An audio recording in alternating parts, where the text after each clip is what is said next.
Hello, everybody. So we're gonna start in just a minute here. Thank you for those of you who showed up, and we're gonna be playing the what's it called again? The 1984 mod for Hearts of Iron 4. And when I first saw this, I was a little skeptical. I was like, how can you even do a 1984 mod? Like, is there gonna be enough content in it to do a mod? And they did, and it's pretty damn good. I just got it last night, and I was supposed to be doing homework or something, but I got distracted because of the 1984 mod, so I was playing that instead. Uh, my air conditioner, I think, the air conditioner, if it comes on and it's like super loud, let me know, and I'll try to turn it down or turn it off for the duration of this. So that being said, let me just. I went through and I just set up all the initial stuff because I have to do some things behind the scenes, or else the coalition of independent states will get their asses kicked and lose in the first, like, couple of minutes. So let me just see if there's a alliance map mode. Factions. Okay. So there's two different modes that they currently have in this. There's the 1980 campaign and type A and type B. So 1980 campaign type A is what this one is they have the super states Eurasia, East Asia, and Oceania divided up into five sub factions each. In type B, there's only they're all one. So like this would be one country, this would be one country, this would be one country.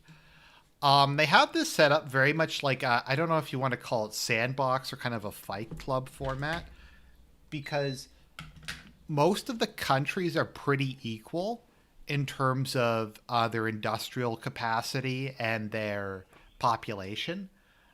It's a pretty well balanced game that we have. So let's see here. Let me just see if chat is working. Testing.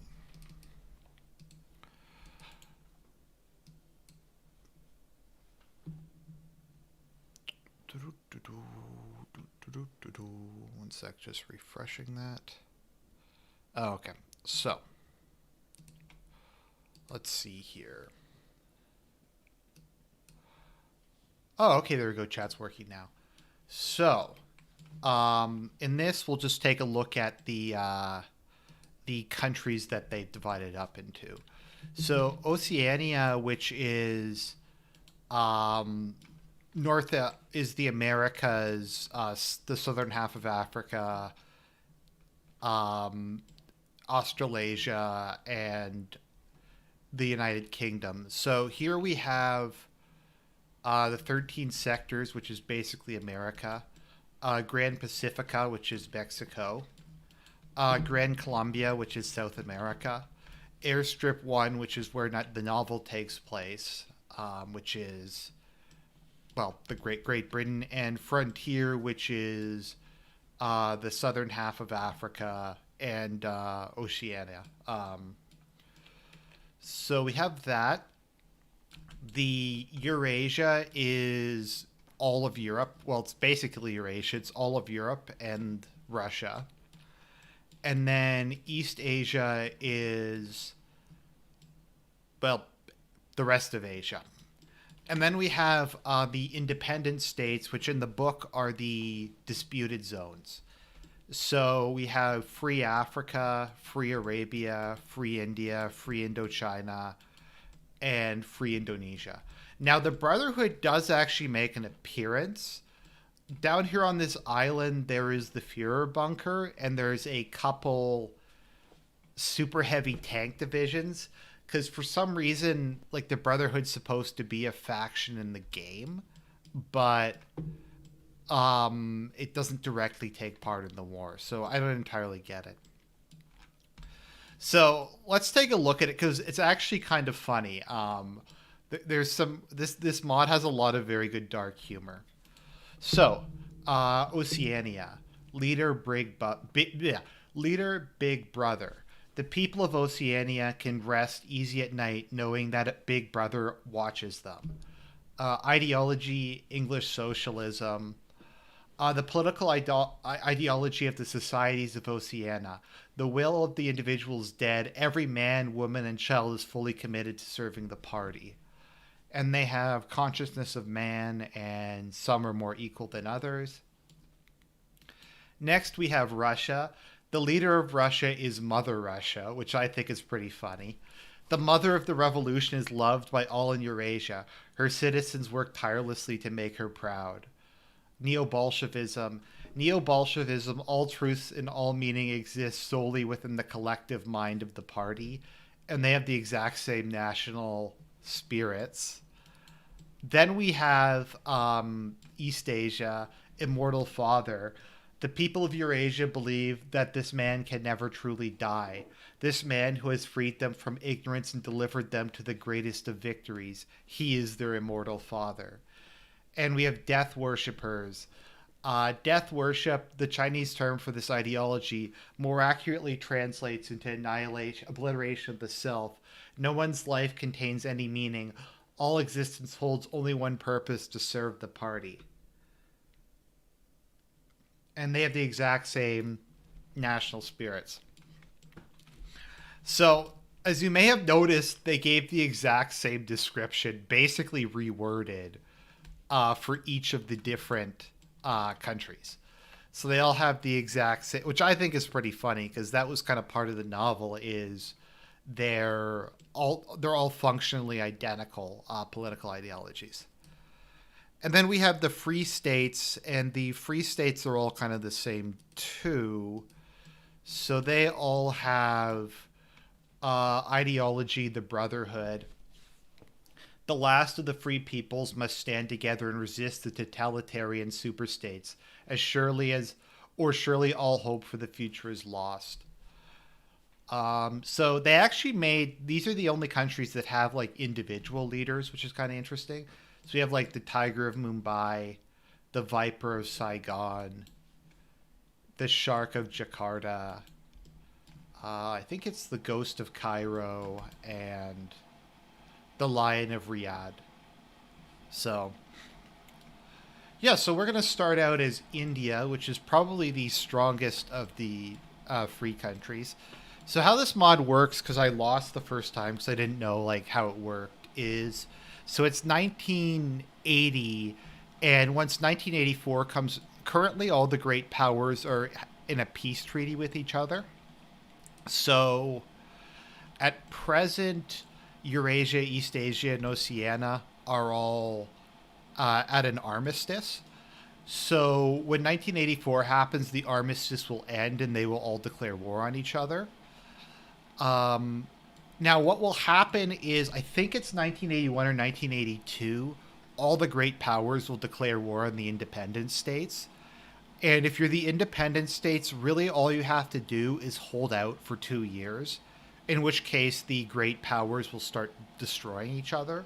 So I've gone through it. I've made some adjustments so that it's more likely, aka increasing construction speed, so it's more likely that my faction will be able to hold out. So we're going to start the focus tree. So the first focus is the Grand Council. War is coming. It's time to assemble the most powerful and influential leaders in this country in order to set our agenda and put together a plan of action.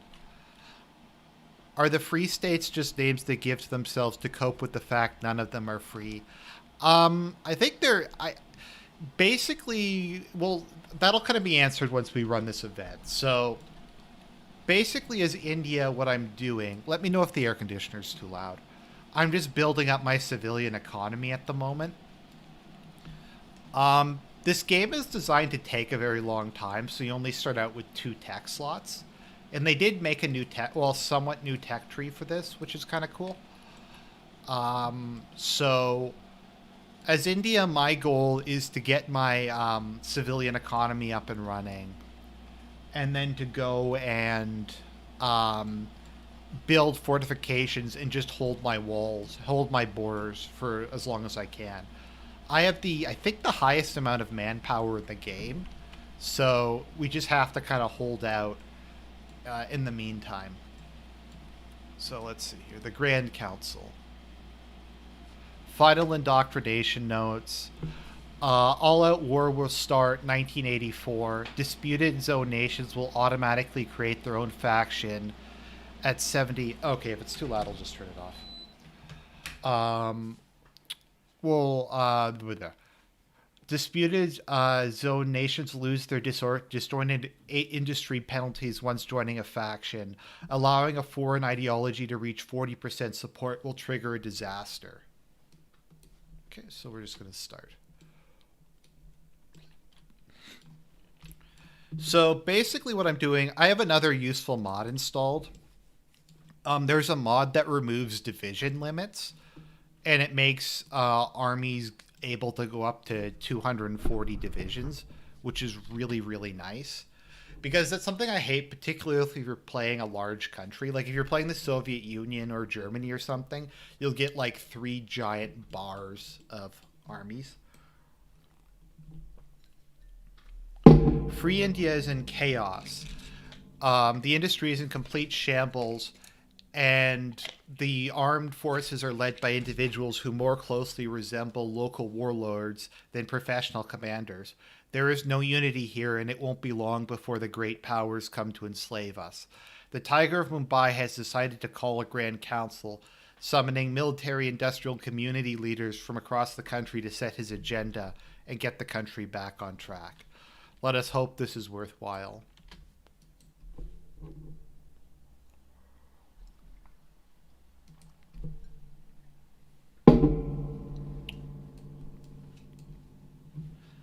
I'll talk more with people in the chat in a bit. Let me know if the audio balance is okay.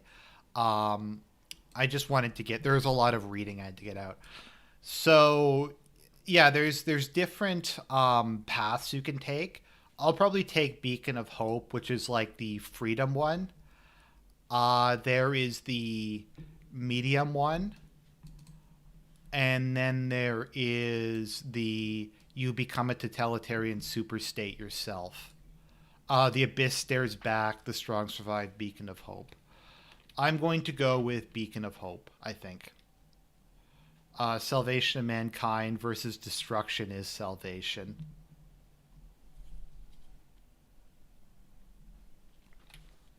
See, destruction is salvation. So if you go down the full totalitarian path, the Salvation Party will become the New World Socialist Party. So you can become the New World totalitarian ideology. Okay, so then we have 2 minutes of hate, reprogramming. Okay, preliminary conference. It will take some time to get all our leaders here, but time is our most precious resource. The politicians and community leaders will not be here for several days, but we may be able to hold meetings with our military commanders before they get here. On the other hand, representatives of our most influential businesses are easily accessible, and we currently have some items to address with them. At this point, I just need my industry up and running. That's priority number 1. I have very little in the way of industry at the moment. Once I start to do national focuses, though, it should start speeding up pretty quick. Let me just see if I can turn my other fan on.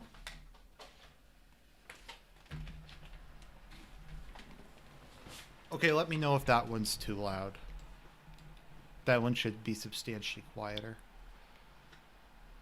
Yeah, so they have like at least new graphics for the focuses, which is kind of cool. Okay. So the Free People's, the Free Coalition of Free States hasn't been founded yet. It'll probably come about in a little while. So, factory repair speed. Persia.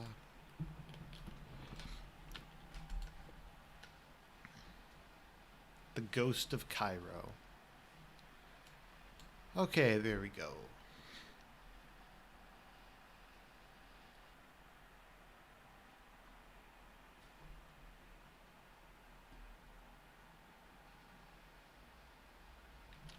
The Titans of Industry. The most influential businessmen of leaders of free India have assembled in your conference room. Okay, so I can either get a better factory output, or I can nationalize some of my industry, which will take me down to dark. I think that gives you one darkness point, but I really do need the civilian policies, factories. So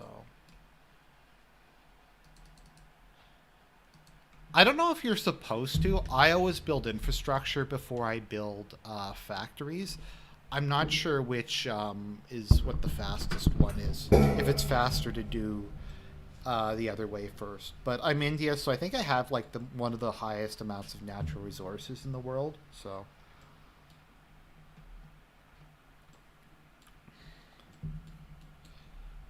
I think it's pretty clever the names they came up for some of these, like Manchukuria. Japan is just Japan, which I think is funny. Himalaya, Persia, Overlord China. I like how they use Mao. I'm not sure who Mother Russia is, like who that's a picture of.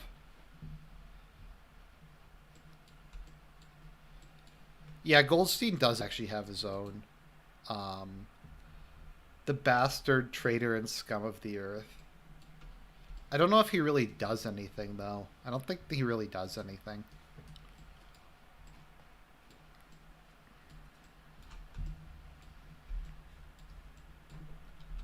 Maybe I'll turn up the speed a little bit. Okay, the refugee question. So I can either allow refugees in, and that will give me more population, but I'll take a stability and consumer goods factory hit, or I can shut down the borders. I'm going to shut down the borders because I don't need manpower. I'm India. I already have like 4 million, and I haven't even started the focuses that give me more manpower.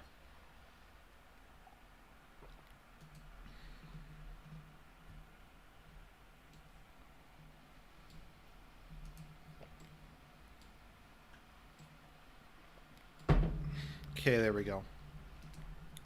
So my priority number one is just to get my, as what is normally, is to get my garrison divisions deployed along the coast.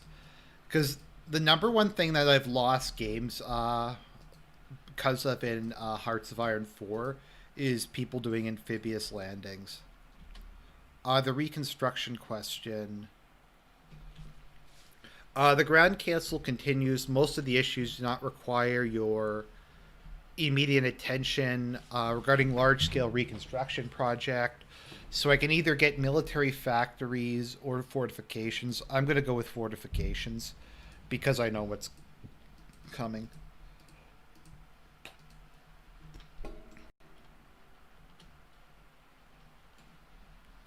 Are actual Nazbols neo Bolsheviks? I'd say no, because Nazbols, for Nazbols, like their authoritarianism serves a purpose, like the glory of like the motherland, and there is like a higher purpose. Like it's not a nihilistic pursuit of power for its own sake. It's about like establishing order. One of the things I guess to always keep in mind about the various governments you have in 1984 is it's all extremely cynical. Let's see. Should I hire mercenaries? I'm going to hire mercenaries because I need all the soldiers I can get. The main problem I have at the moment is kind of what makes this one more difficult than vanilla if you're playing a country like India is you normally have like 3 to 4 years to build your industry up before the World War breaks out. In this one, I only have 1 or 2 years. So let's see here. I have anti-air, so what should I research? The killers work on my that. I'm gonna go with human wave, I think, because I have such a large population.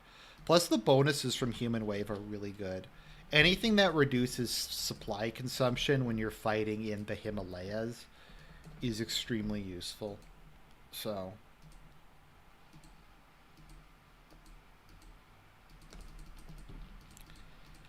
now I don't think I have like really a navy at an impasse. Okay. I'm going to request emergency powers, and I was granted emergency powers for the next 6 years. Good. I'm just going to save. In case I screw something up. Okay, there we go. So I start off with a very small navy. Naval power isn't particularly important, or no, I guess it is actually very important. But as India, I can't really afford to build a navy. Um, Indonesia is in the best position to build a navy, just given where it's located and the fact that it's not facing any immediate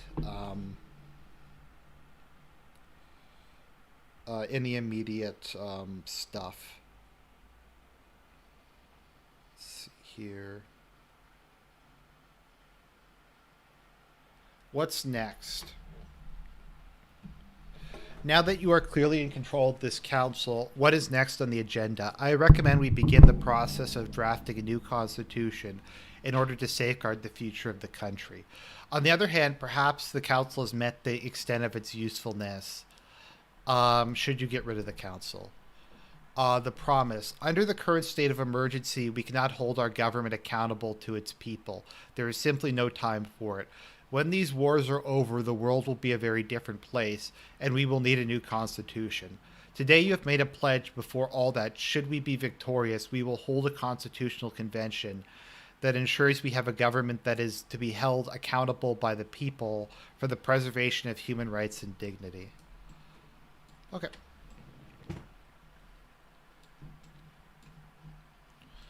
So I didn't quite have enough to cover the entire. I think I got most of the Indian coastline. These are like the garrison divisions are really shitty. I think it's only like 2 guys in each, but you take really big penalties from invading, so it should be fine for the moment at least. So I'll just leave it. Um. So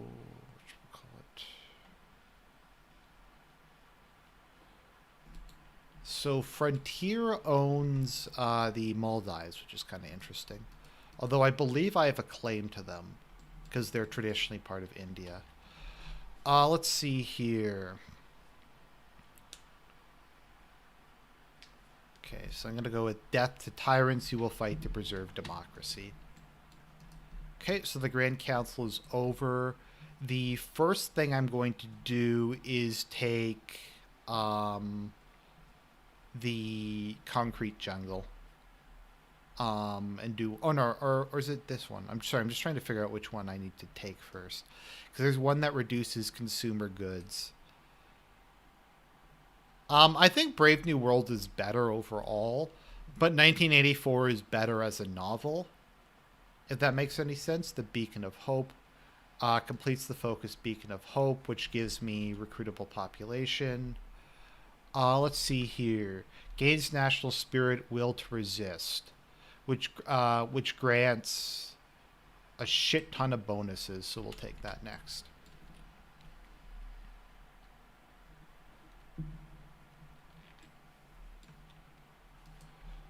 Okay, so I'm actually building civilian factories now. I'm pretty far behind. Or I don't know if I'm far behind. I think I have till 1982 before World War, the war to end all wars starts. So My goal is to just get enough soldiers to cover my borders. The super states individually, the sub factions don't have a ton of manpower and industry each. Brave New World is a lot more kind of like weird and disjointed as a novel, but I think it's a more accurate predictor of the future. Whereas 1984 is, I think, a bit more is a lot more straightforward in terms of the plot and the message it's trying to get across for both good and bad. Okay, so I'm running low on infantry equipment, which is really all I need at this point in time. All right. How much am I spending on consumer goods at the moment?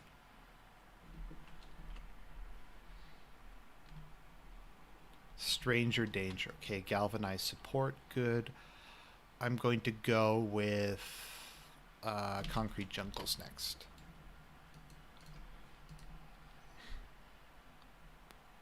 Call of Duty, beans and bullets. A lot of these are pretty funny. My tank is fight. Tanks for your service. No horseplay.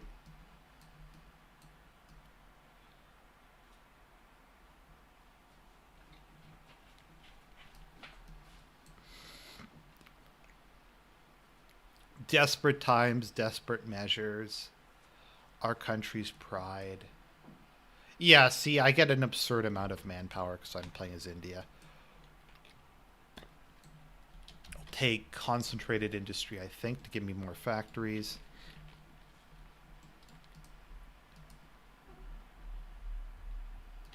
Okay, so 1 year plan, which gives me a construction bonus, which is good. I will take dispersed industry. Okay.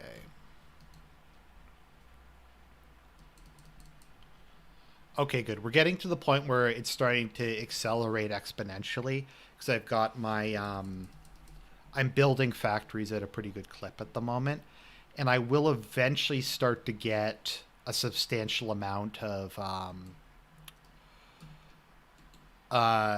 factories from. A civil war had almost erupted in Spain. The highest echelons of the revolutionary armed forces had been infiltrated by resistance agents, and a coup attempt was discovered in the late planning stages. Okay.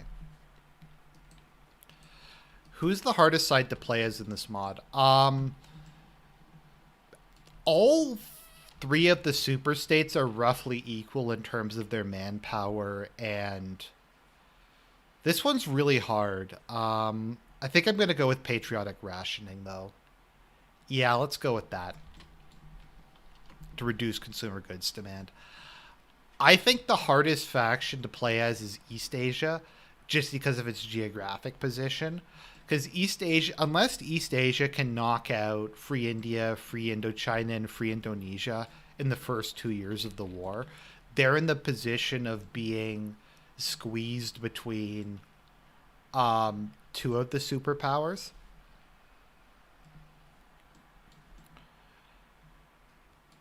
Because these are the two strongest by far of the free factions, free countries, and you have Russia up here.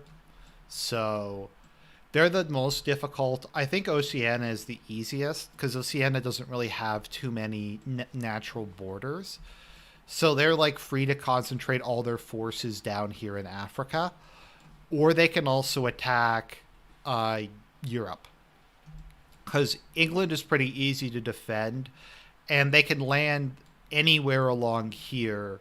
And it's quite likely that the majority of Eurasia's forces will be somewhere over there. So I think Oceania is the easiest, but it's not like it works different in this game than it does in vanilla. Because I don't think resources are equal though. I think resource distribution is fairly dependent upon is similar to vanilla. I think though that the what's it called again? I think the neutral nation or the free nations have the most resources. Because I remember in the novel that was the reason these areas were always being fought over, was because they had huge populations which could be used for slave labor, and they had huge reserves of natural resources. So, okay, I think I should have till the end of the year before. Okay, so concentrated industry. I will take excavation.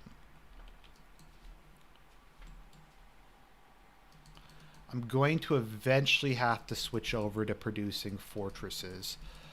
I might wait till the. I'll see how far I've gotten by the end of this year. Let's see here.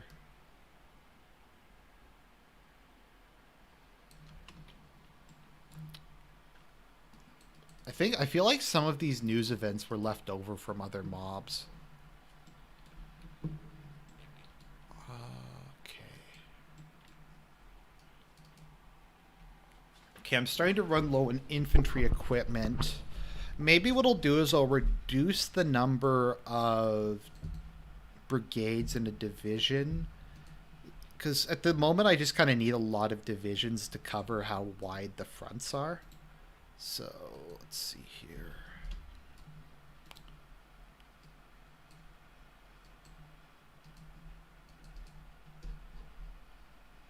I find, generally speaking, Indochina doesn't really need any help.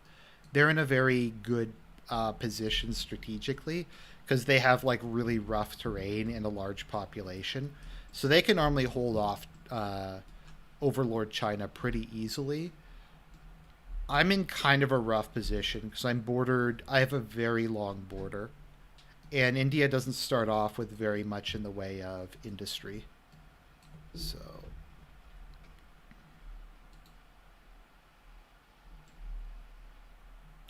the only real play. Okay, there we go. Patriotic rationing. Industrial strength, victory, war machine, unpaid overtime, adapt and overcome, coal of duty, beans and bullets. I'll do industrial strength next. The only real place that I have that I can attack and realistically hope to do something is on this front over in Persia. I think it's called the Persian Singularity, is the name they give for the Persian state in this, or the faction of East Asia that controls Persia. Okay.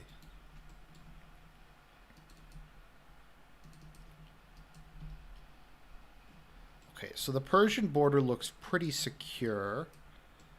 The Himalayan border isn't great, and that border is not very good either. Okay, so I just have to keep pumping out divisions. I'm not gonna like be in a position to win this war when it comes out. It's probably gonna be a shit show for the first couple years. But as I've said, I have more natural resources and a larger population.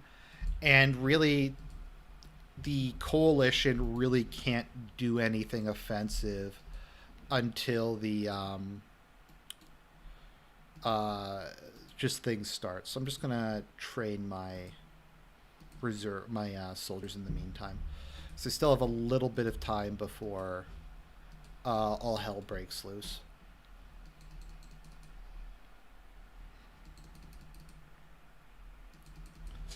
So I think what I'm going to do is once we reach the end of 1981, I'm just going to switch over to building fortifications, regardless of how many consumer goods factories I have. Okay, so we'll do that. And then I'll stop producing divisions because I just don't have the resources to build anymore. I'm really, really low on infantry equipment. But that should be fine, considering the terrain.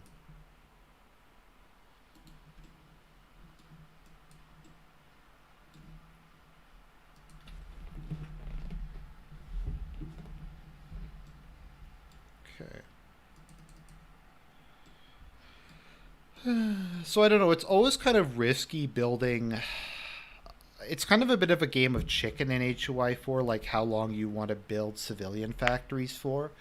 Because the longer you build them, the bigger your advantage will be later in the game.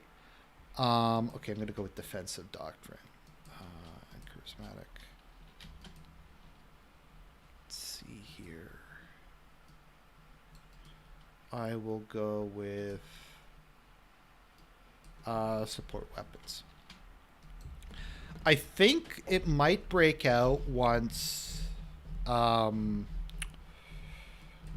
reaches 75%. So maybe when it reaches 70%, I'll switch over to building fortifications.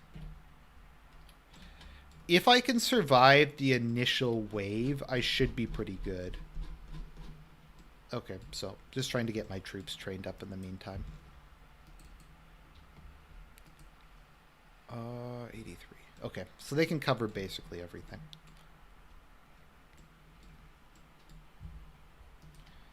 Okay, War Machine.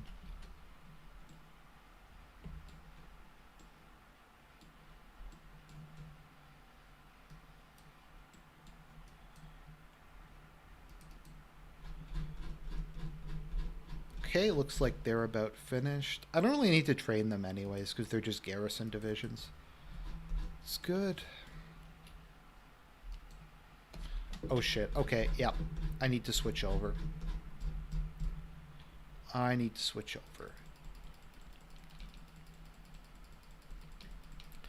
Unfortunately, I have a really, really, really big border, so that's kind of a pain. But it is what it is. Nothing I can do, but I digress.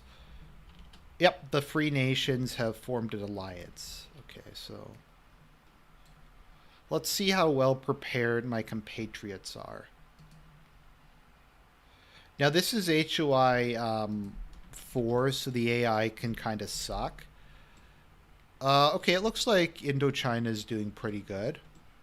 They've got a decent-sized army. Indonesia is not doing bad. The Free Arabia seems to be doing the best. Okay, they look like they're ready to hold out. And let's see what Africa's like. Africa has the advantage of just being huge. So it takes... just because most countries don't really have that much in the way of natural resources or industry in this mod. So, okay, assume leadership. You can take over the leadership from the Brotherhood. Okay, I'm going to become head of the faction.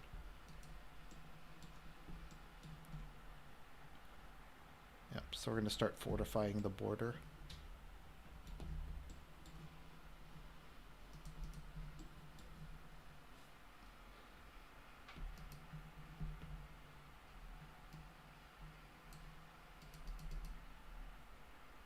Oh, actually, my infantry equipment shortage isn't as bad as I thought it was. Okay, so maybe we will be okay.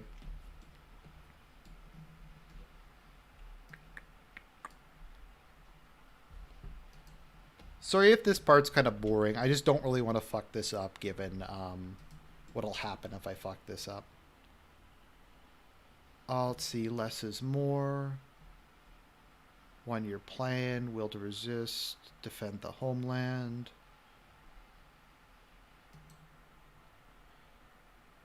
At some point, I should start to get more money from trade. Okay, let's see here. Drums of War, Call of Duty. I'm going to go with Adapt and Overcome, I think.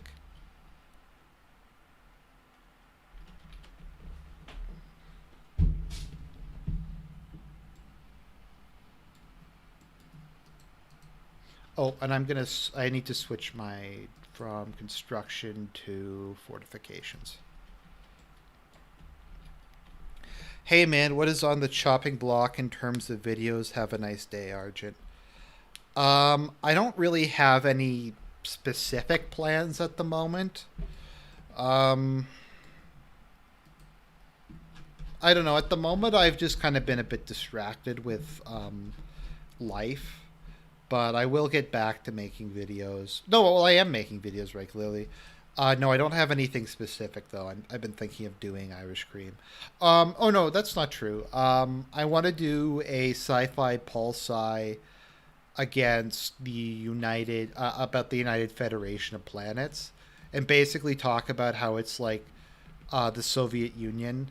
Um, the United Federation of Planets is basically the Soviet Union if all of its like cringy propaganda was true, is I think how I would describe it. But we'll talk about that more some other time.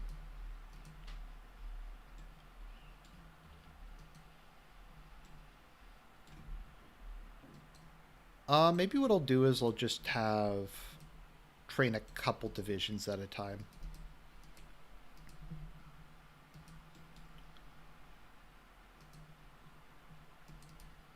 It's sometimes worth it to launch like a limited counterattack just to try to yeah, get things going, to kind of throw them off balance.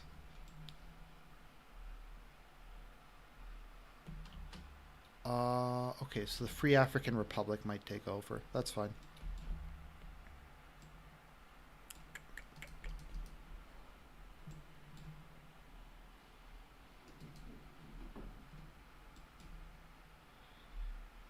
Yeah, my fortification line isn't going to be complete by the time the war breaks out.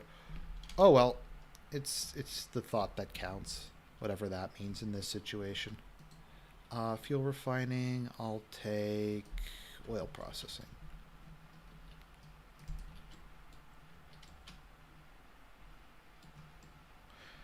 The one nice thing, oh, here we go. Okay, so World War II just broke out. Do you prefer deducted armor and motorized units or combined arm divisions? I normally use very heavy firepower focused divisions with okay, so let's see here. So Oceania started the war first. It looks like the other superpowers haven't joined quite yet. Oceania being in the war doesn't really matter to me, but no, tanks are too expensive in this game. Tanks are like absurdly expensive.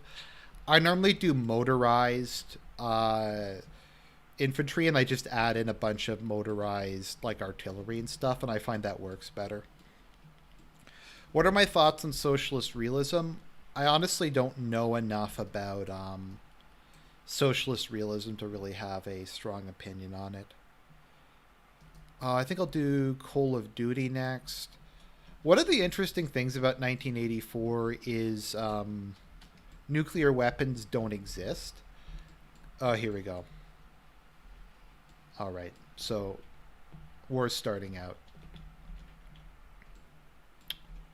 over there. Eurasia just got in.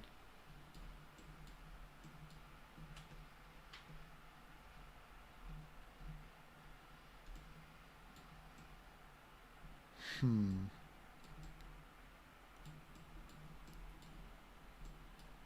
East Asia hasn't joined in quite yet, though, and that's the faction I'm uh, really worried about. Here, let me just pump a couple more divisions out. Secure the front line a bit more. 51 should be enough to hold it. I'm not super worried about that front. Okay, so let's see here. Okay, so it looks like the Arabs had actually fortified their border quite a bit, so that's fine. The problem with it is the AI doesn't defend neutral borders. So what's going to happen is when East Asia finally joins the war, they're just going to rush in here, and there's going to be no defense on that front. Okay, let's see here.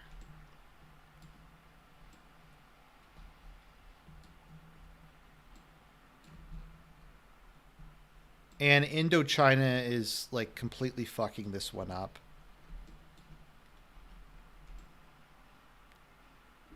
What is your preferred division width? I don't really have one, to be honest. You know what I might do? Because I feel like Indochina is going to completely fuck this up because they don't have any units on the border. I'm just going to use some of my garrison units as cannon fodder um, to hold them back for just a little while and give them time to reposition their forces. Slightly increase the size.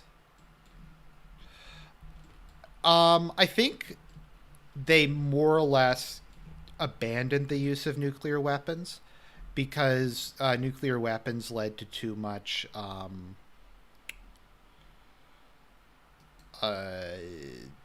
were too devastating, and nuclear weapons would actually break the deadlock.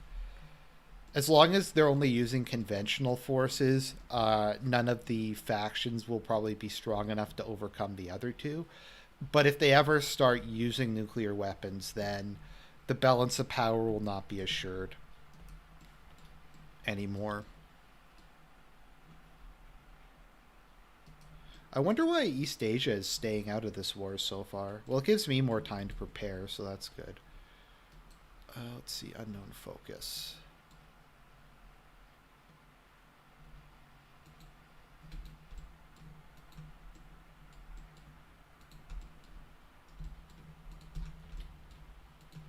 Grand Columbia.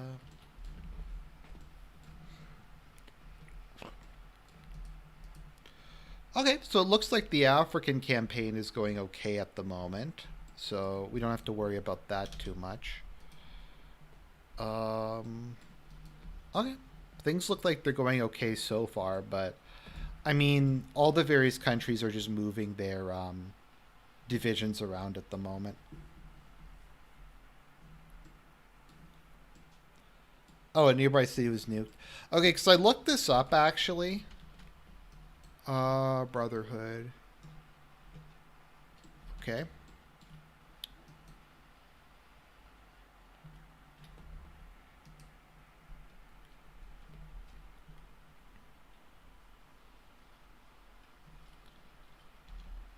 Okay.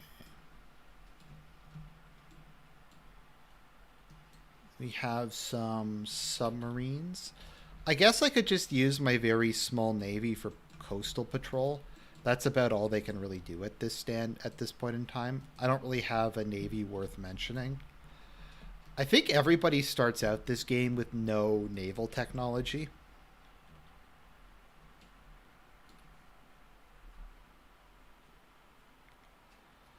Yeah, I think because I think they deliberately don't invest in research tech. They don't research more advanced technology because it's in everyone's interest to maintain the stalemate indefinitely. So, okay.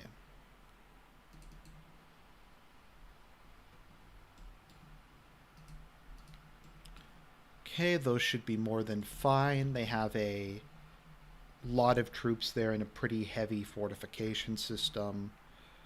The fortifications appear to have made it about halfway. Not quite halfway. Okay, here we go. Here we go. All right, now they're attacking me.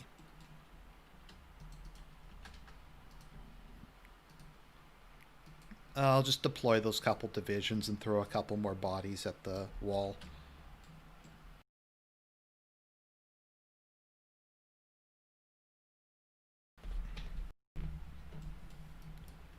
It looks like their main offensive is coming through Himalayas.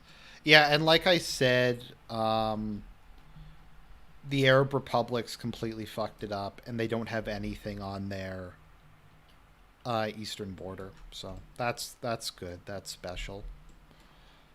Okay, but it looks like my guys are holding this pretty handily. So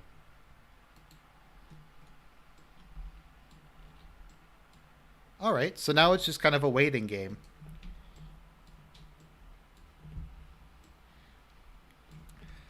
As you can see, my divisions here are going to get their asses kicked. They're going to get like completely obliterated. But the goal here isn't actually to like push or anything. The goal here is just to hold it until Indochina can get their forces back into position. Okay, let's see here.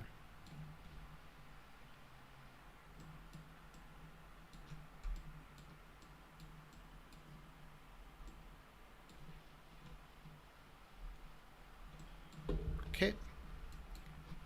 So now the Alliance of Free Nations is at war with literally everybody on Earth. So we'll see what Indonesia is going to do. Because Indonesia normally. Okay, so let's see what the odds are that are stacked against us.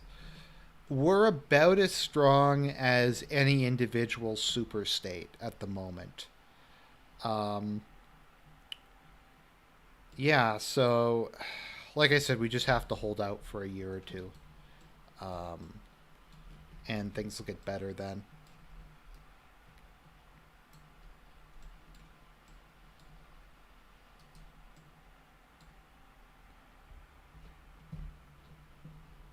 I think he's. No. Okay, we might be fucked. We'll see though. We'll see. We'll see if we can do it, Reddit.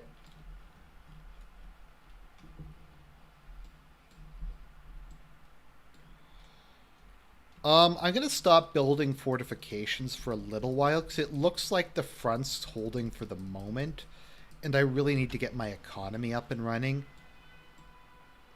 if there's going to be any hope of turning this around. So.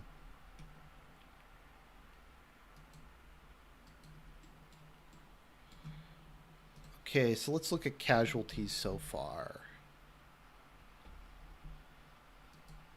Uh, War is currently balanced.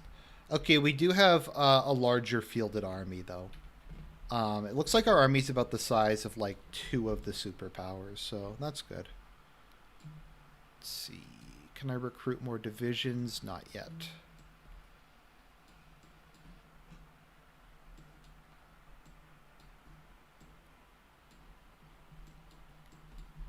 Turn the speed up a little.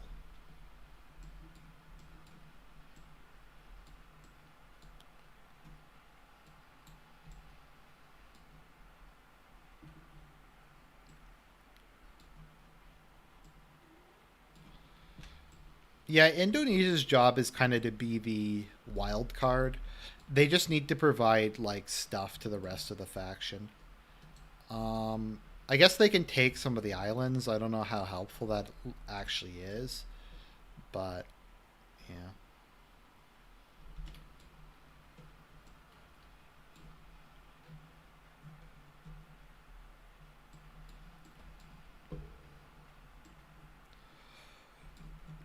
Once I'm in a position to launch a counterattack, they should fall pretty quick there.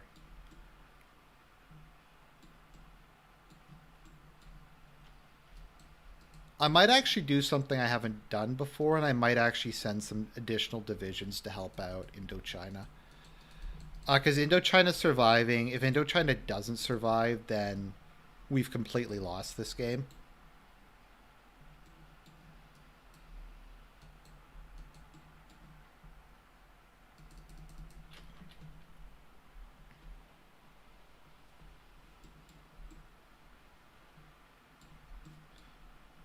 Okay.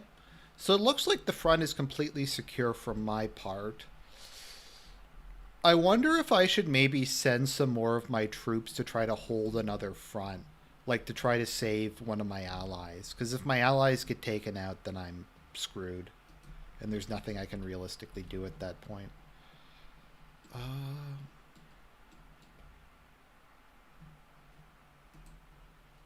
I think I'll do that. I'll take a risk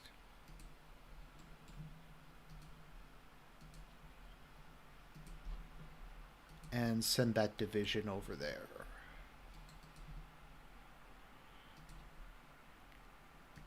Okay, throw another one of that.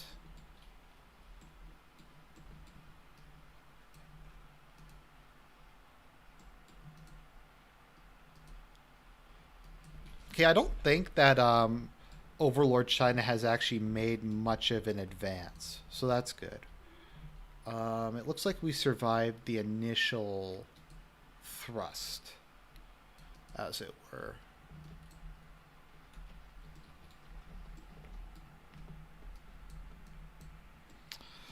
I'll admit, just to talk about something other than 1984 for a minute, part of me wants to kind of wants Joe Biden to become president. Because if Joe Biden becomes president, then we're going to get corn pop stories every day. Or as someone pointed out, maybe we will get uh, like one corn pop. Maybe we'll get the same story every day because Joe Biden forgets that he told it the previous day. I mean, that's also very possible as well. So, okay. Okay, good. Well, no, the economy's not really taking off yet, but it's getting there, slowly but surely. Call of Duty, and I'll take beans and bullets. I'll eventually start doing military national focuses, but not quite yet.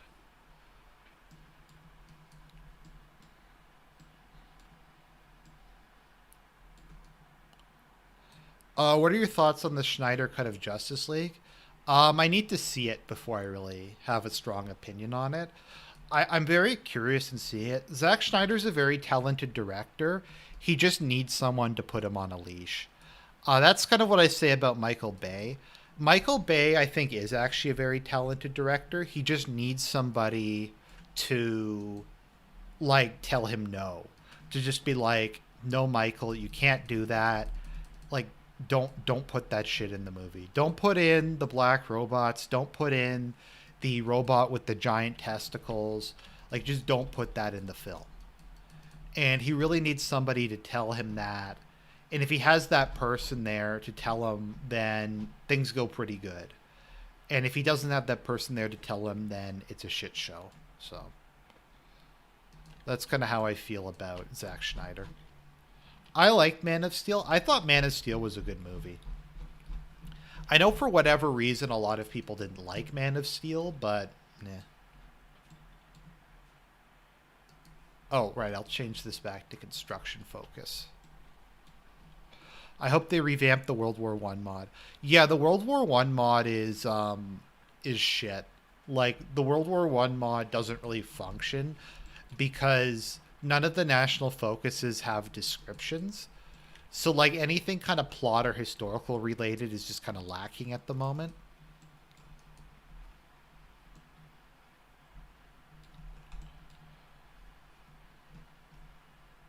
Okay, so the thing that I'm really afraid of is Free Africa has a massive, massive coastline, and they have nothing in this part of their country.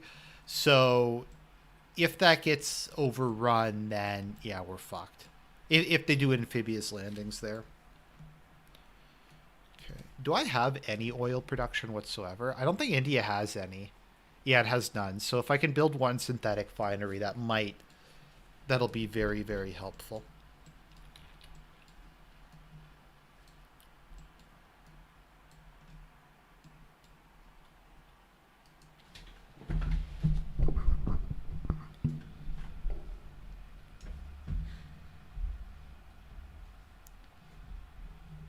I wish there was a way to see how big a navy my allies had.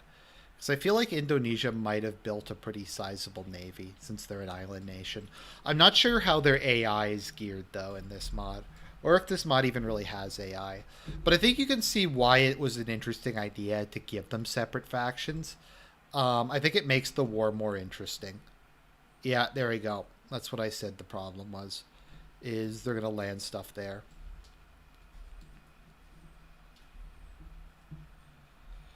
Can you and Serp do a stream discussing the Dark Knight Returns? Maybe actually. Serp is doing some research into the prison reforms of the 1970s and 80s and how they dramatically increased crime. So maybe I'll read The Dark Knight Returns, like the actual comic book, and then we can do a stream like talking about that. That would be, I think, interesting.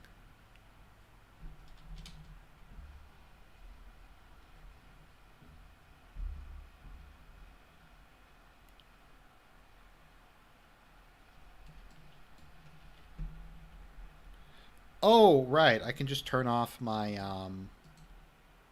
well, I'm stupid. If I just turn off my navy, then I won't have the oil consumption problem anymore. Okay, beans and bullets, and I think I'm going to head down the military tech tree now.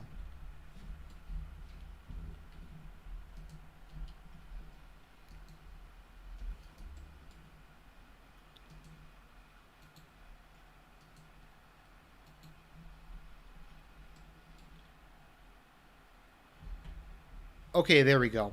Now I have enough oil to serve the needs of my land forces. I don't even know if my land forces need oil. Oh well, whatever. Yeah, Serp and I have awesome chemistry. Yeah, maybe kind of a random side note. We had our D&D session last night. We've kind of been alternating. Serp did a Call of Cthulhu campaign, and I'm doing a D&D 5th edition campaign, which is based on Dark Souls. So they were fighting Ornstein and Smo yesterday, and it just turned into a massive, massive shit show.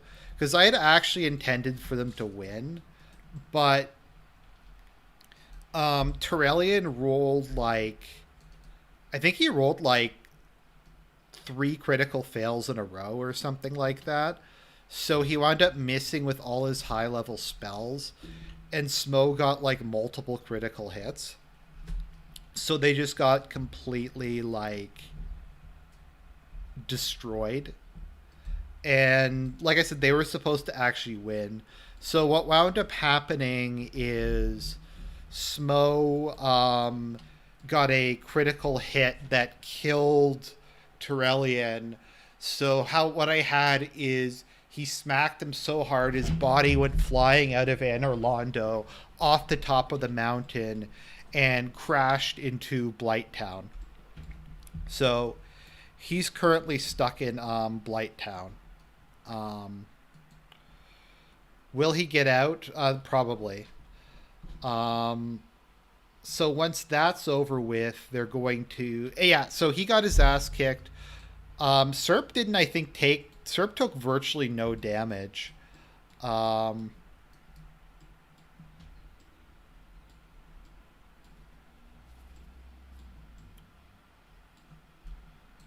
but so I gave him a special class, which is Dragon Druid. So he's a druid that follows the path of the dragon. So I give him dragon forms to turn into. So after Turellian died, he just GTFO'd and just flew away because he was a dragon. Um, we had a lot of fun that session, though. There was a lot of critical fails because my house rule is whenever a critical fail happens, something insane happens. It's just the three of us. I have an NPC though, so the reason we only have three people is it's if you've ever DM'd, it's really really hard to get people to show up. Like I would like to have another person, but um, people just don't like show up for sessions, so it's easier that way. Um,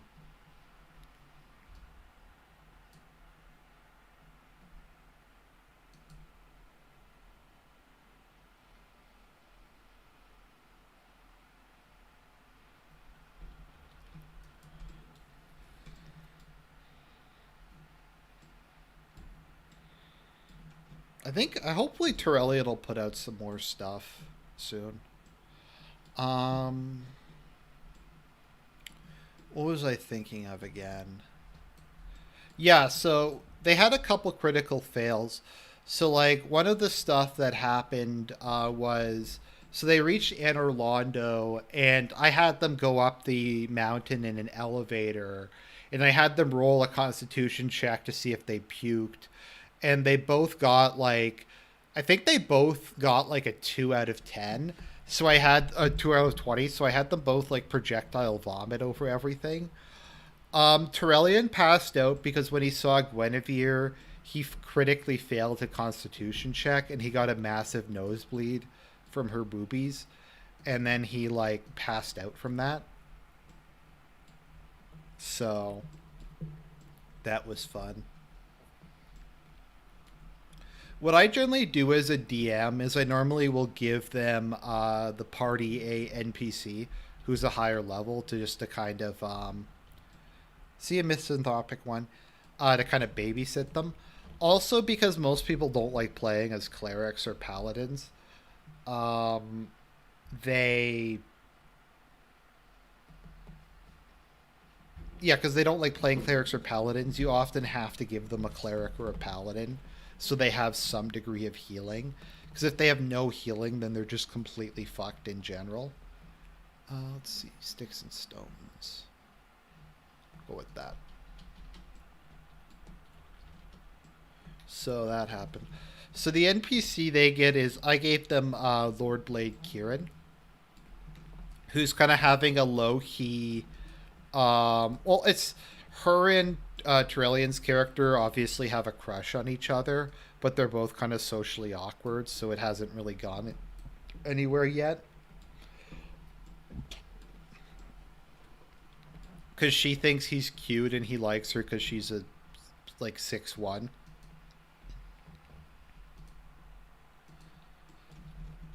Let's see here.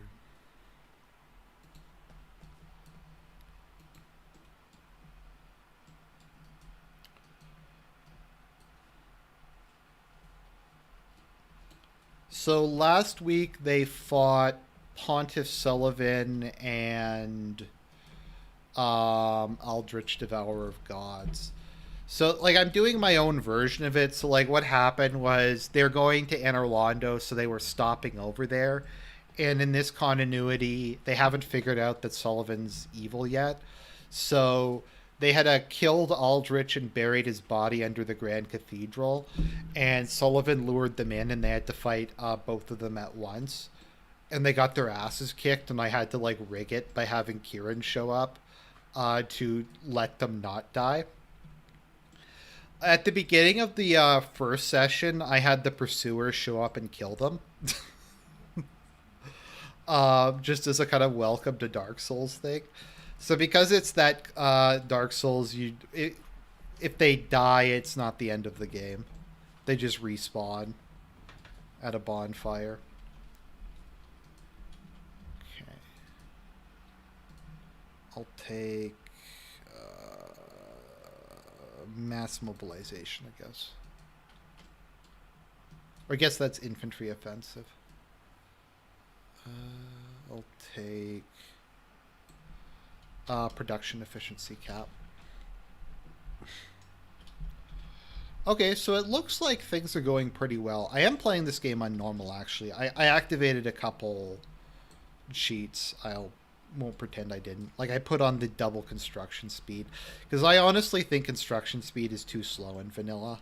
I think it takes too long to get your economy going. Let's see here.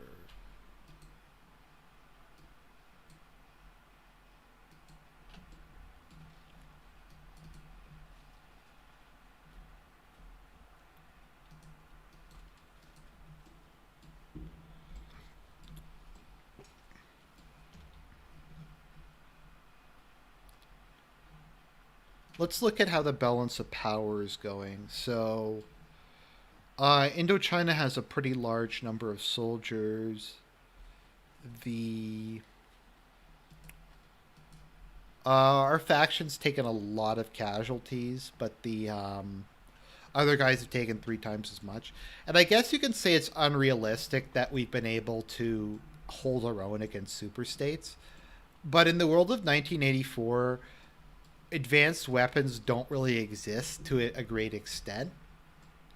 It's fairly like conventional stuff like artillery and battleships and other kind of World War II-ish stuff. So kind of within that context, all we're really fighting with is infantry. And when you're dealing with just purely infantry, the defender has a massive advantage. Oh yeah, the peace system in this game is complete garbage. The peace system in HOI4 is terrible. Because every war is a total war. So I want sticks and stones.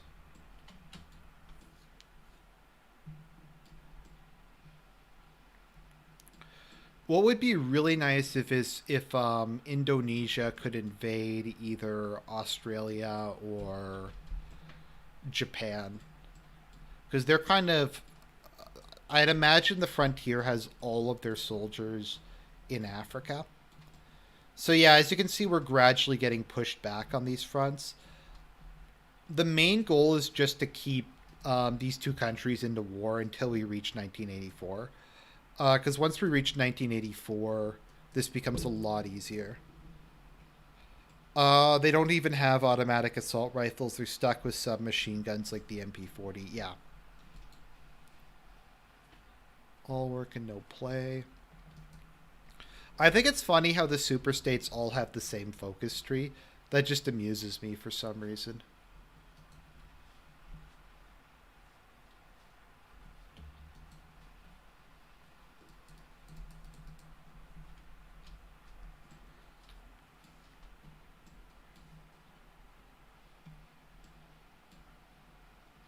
Need to start producing military factories eventually. Maybe I'll start producing maybe like one at a time. It's not a bad idea. I'll start building a mixture of the two. No, I haven't played Firewatch yet. Maybe I'll take a look into it if I remember. What makes the grass grow? Tanks for your service. No horseplay. King of Battle. I guess I'll do King of Battles next.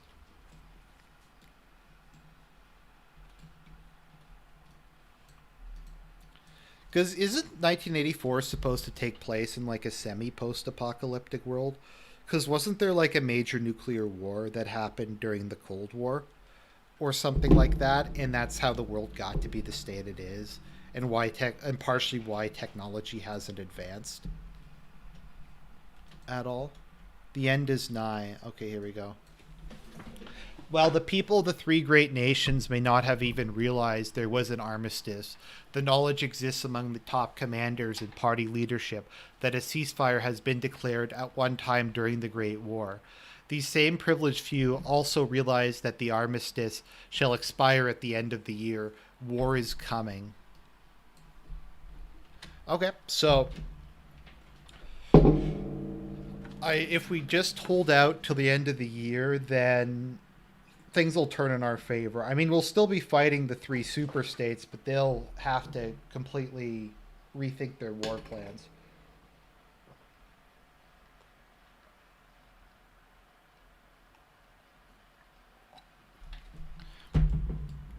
I mean, once again, the thing to keep in mind is while we're holding them off, we're completely incapable of making any pushes into their territories. Let's see. Let's deploy more soldiers to this front.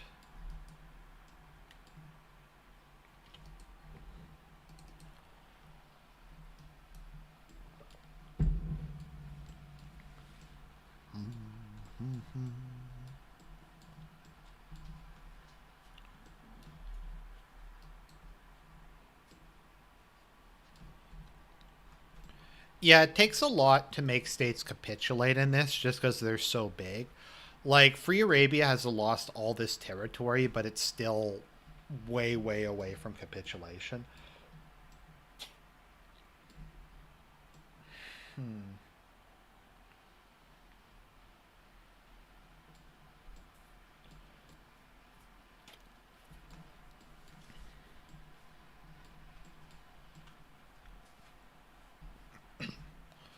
The question now is whether I should bother sending troops to free Africa. Maybe I'll think about that if they get closer to capitulation. They're nowhere near capitulation at the moment. I don't know why they keep attacking that same spot.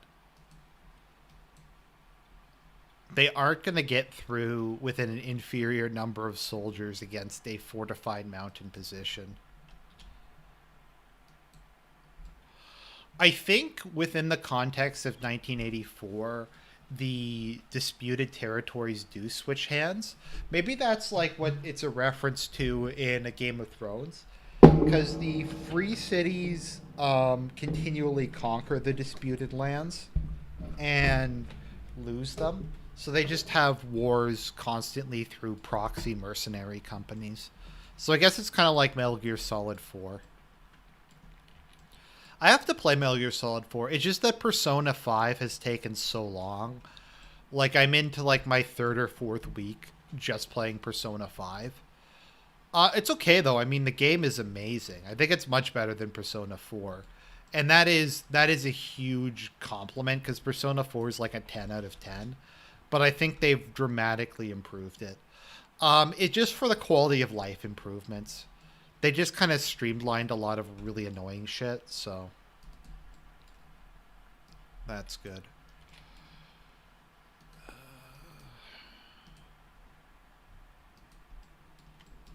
So I have some additional line divisions. What I could really use is a motorized division, but I don't have the stuff for that at the moment. So maybe I'll just send these down to help them hold the line.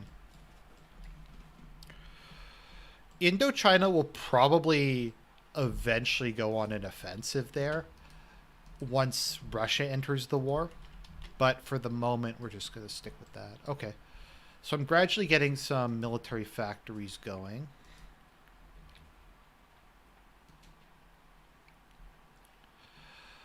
The purpose of the war, one of the reasons that the war exists in 1984 is to destroy resources.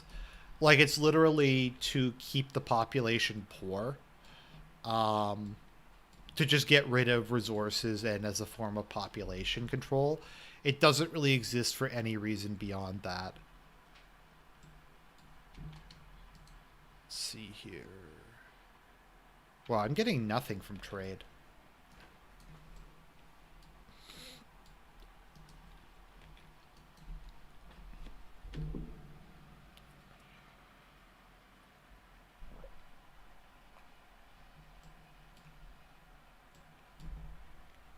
It's funny because like one of the things they appease the proles with in 1984 is they give them there's lotteries, but the lotteries are set up so no one actually wins the lotteries. Like, they exist theoretically, but there's no record of anyone actually winning them, which I think is pretty funny. Honestly, the class that has it the worst by far in 1984 is the outer party. Like, the proles seem like they live much better lives, because I mean the proles like are really poor, but the party doesn't really oppress them. Like, it just they just kind of ignore them. And given how like totalitarian the government of 19 ingsoc is, it's just being ignored is kind of nice, even if your life is kind of shitty aside from that.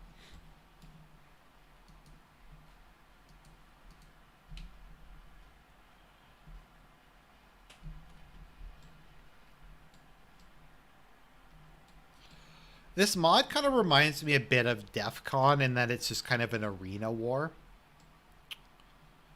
So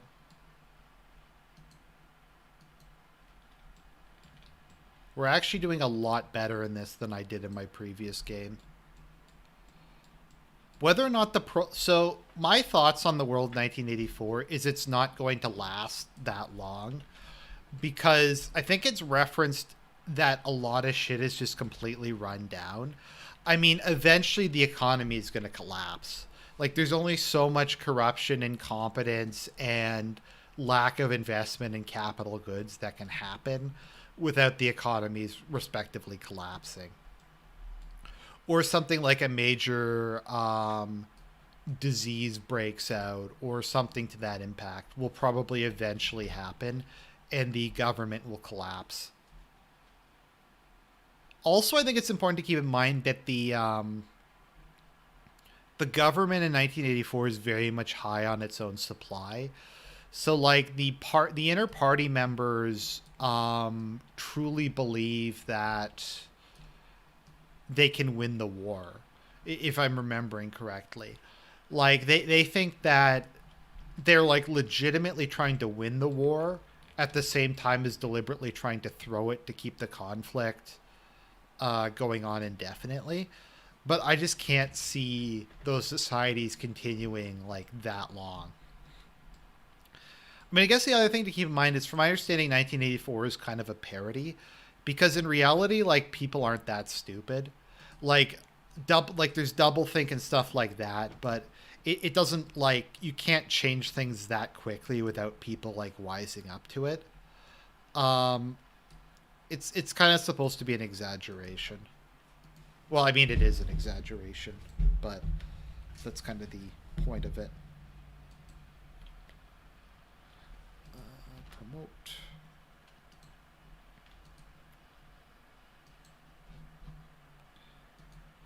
Yeah, so something I always thought, like, I always kind of considered is it's very hard to deal with unreliable narrators, especially, like, because O'Brien could have just been lying. Like, when he said that he was part of the committee that wrote, like, Goldstein's manifesto. Like, he could have just been making that up. He could have been like, we don't know what the world is actually like. Like, we don't really have an objective viewpoint of what's actually going on. So who knows if the wars even exist? Who knows, like, what's actually going on in the world? We really have no idea.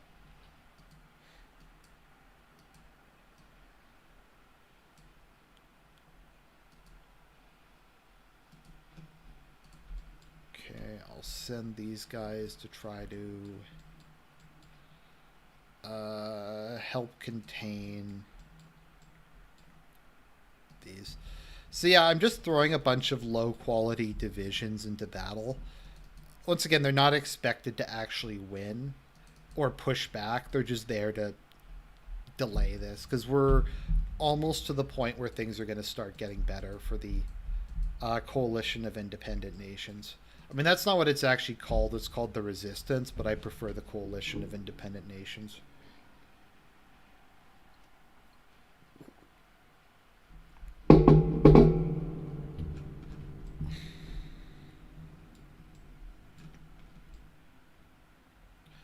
Question is what Indonesia is going to do. If Indonesia is going to invade Japan, which is what would be the best. So,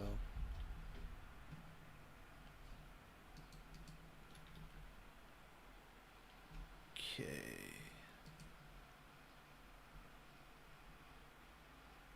Um,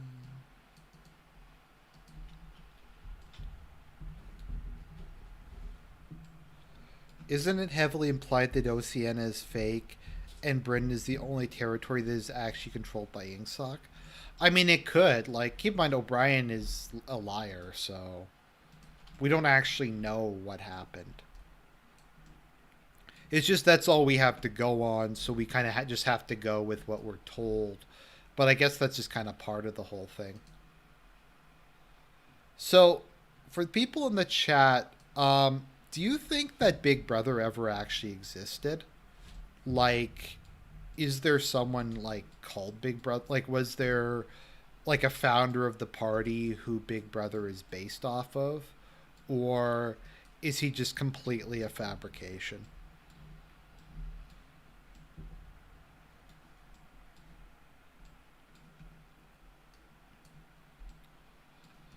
I think it's an interesting question whether Big Brother actually exists or not.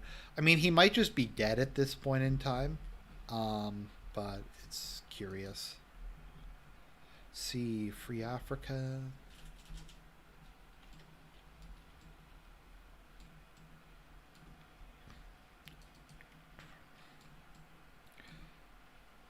I mean, I can get there being no leader of the party, because I think that's kind of how China functions.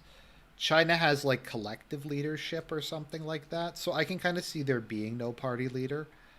Um, but there doesn't appear to be factions either, which is also kind of weird.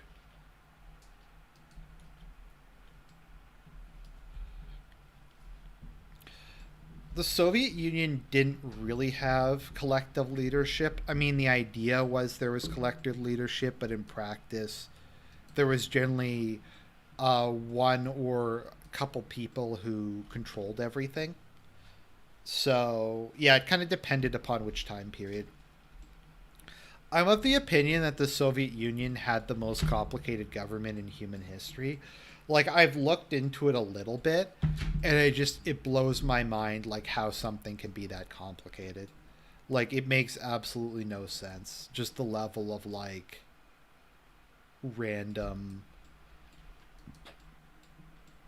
governmental bodies and sub-governmental bodies there is.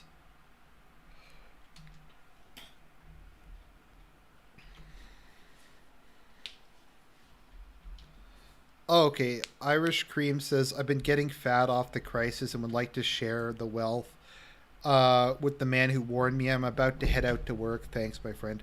Thanks, Irish Cream. I really appreciate it. That's going to go straight to the bills. Actually, it is going to go straight to the bills because, yeah. I think, as I've said, they've cut my pay 25%, which doesn't sound like a lot, but it kind of is.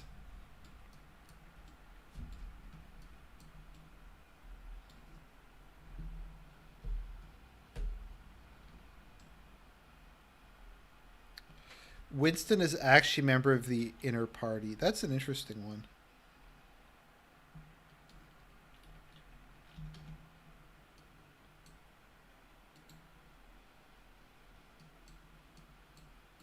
Yeah, okay. That's not going to happen.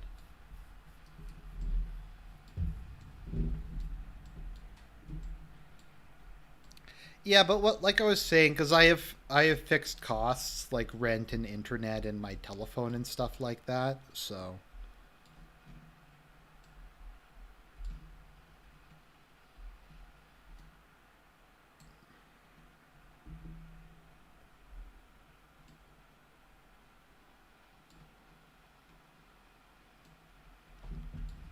okay, so it looks like Indonesia is finally making its move. Okay, so Indonesia took Okinawa, so that's good. That reduces the power of Japan a bit. Free Arabia is getting its ass kicked.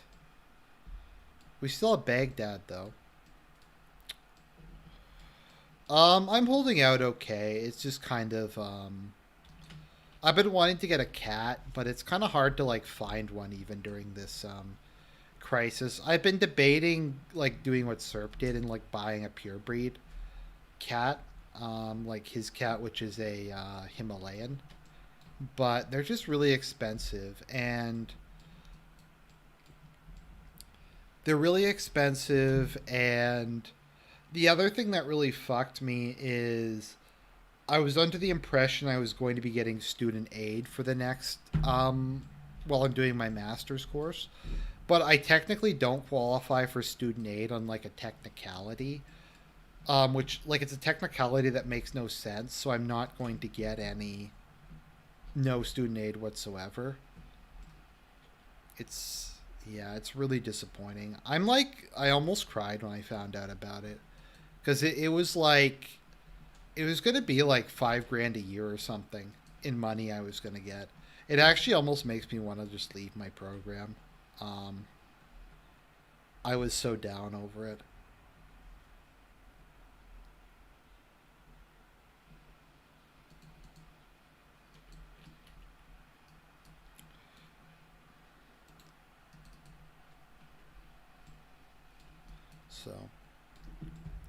So I don't know. I wrote my member of parliament and I wrote my member of provincial parliament.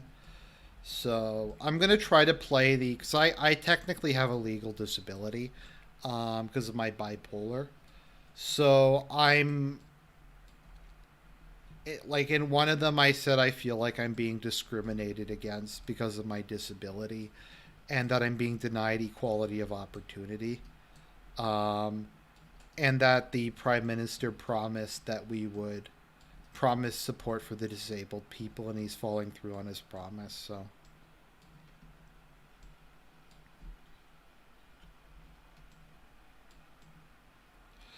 um, I don't. we'll say it's something like poli-sci.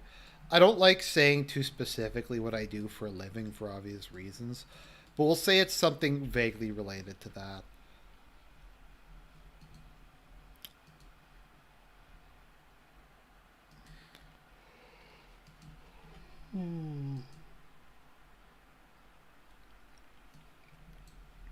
Okay, the armistice is almost over. Things are going great on the Eastern Front. Well, it looks like Indonesia might get pushed off the continent, but they did really bad. Um, it is something that'll help me in my career. I'll just say that much. It's not just a frivolous master's degree that I'm getting for the sake of getting a master's degree. Although part of it, I guess, is that's always kind of been a goal in my life. I've always wanted to get a graduate degree. Maybe that's kind of weird considering how much I rant about universities, but I don't know. My father got a master's degree, and I've always kind of wanted to get one. If just to prove that I can. I'm actually doing pretty good in my course. I've got an A and an A minus. I just started in September. So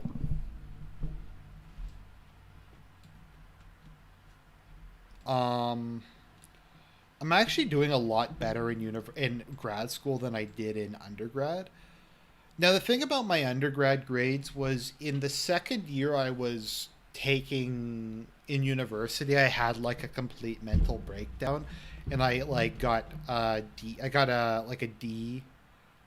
I think I got like a two, like a C minus, and like a C and like two C pluses, and it just murdered my average like permanently. So what happened that semester was I was on a really bad medication because that was before they knew I was bipolar. So I was taking a antidepressant without a mood stabilizer. And if you take an antidepressant without a mood stabilizer while you're bipolar, it makes you go into like a continual manic state, and it basically just makes you go fucking insane for like constantly. So I was taking that, and my doctor also had me on an antipsychotic medication called quintiapine, which I normally don't try to. I don't normally tell people how to manage their medical life. Um,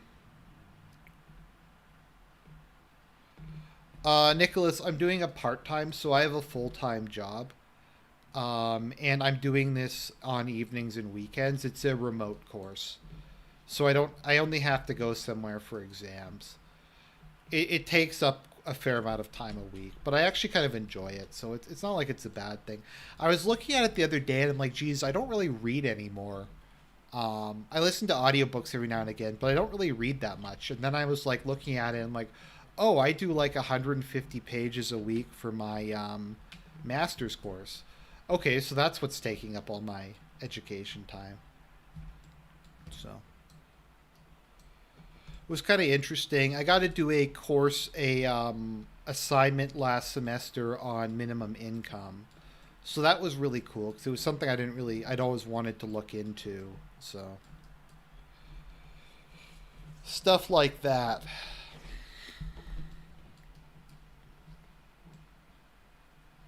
But yeah, so I do a full time job, so I don't TA. Um,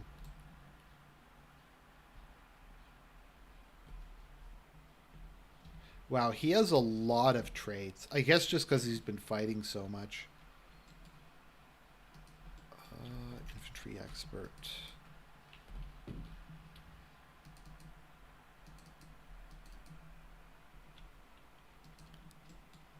Infantry expert.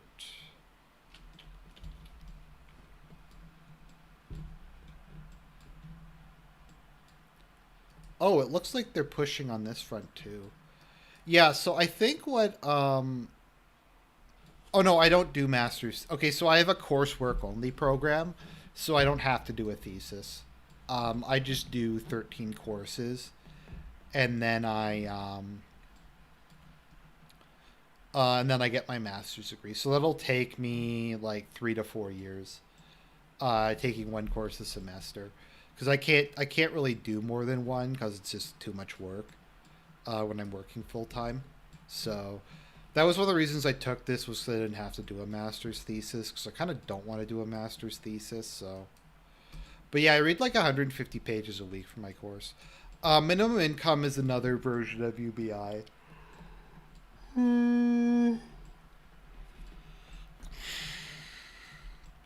It's a variation of it.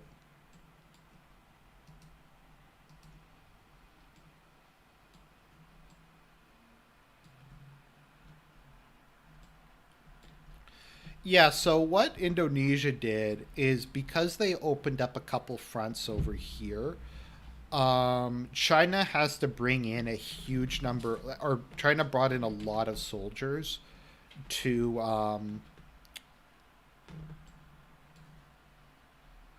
so they aren't gonna like be able to push over here, but it does divert a substantial number of soldiers from the front, and it kind of gives Indochina a chance to push.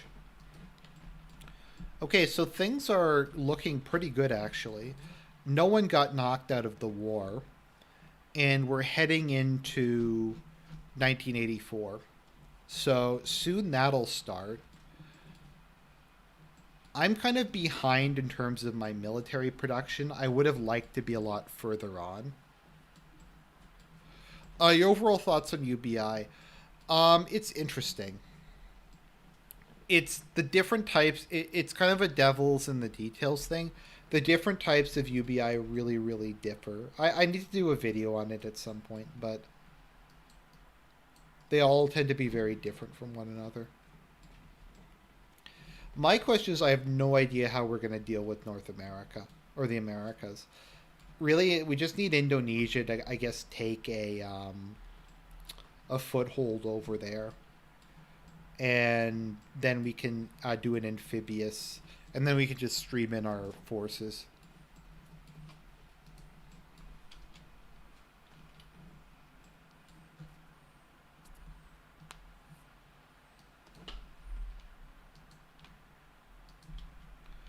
So I'm going to start getting my actual military divisions ready, because once the war breaks out, I need to be in a position to start pushing. So I should be able. Yeah, if you look at this, they have. Their lines are barely even manned anymore. Speaking of wealth, should we reopen the economy? I think at this point we kind of have to. Um, it's really bad in Canada. Like it's really like the economy's fucked. I don't think really like I was for the lockdown, and I maintain that if we hadn't have done it, this thing could have gotten really, really, really bad. At the same time, I get that it had like it absolutely devastated the economy. I'm not going to pretend that that didn't happen. I knew that was going to happen. I knew that was going to be a side effect of um, what needed to be done. But yeah.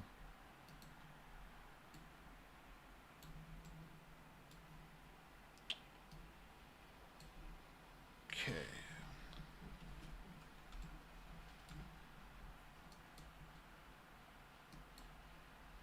Hey, sir. How you doing, man?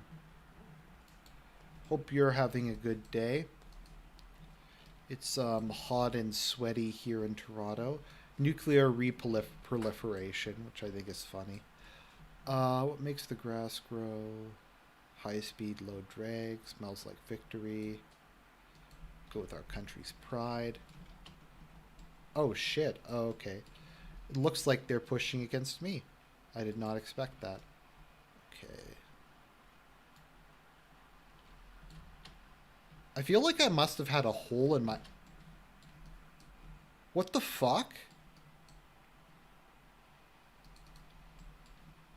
Why did all my. Oh, it's because I gave them that. Okay. It's because I gave them that focused defensive order. Okay, that's what happened. Okay, that was stupid of me. That's my fault. I didn't realize that's how it worked. That was my bad.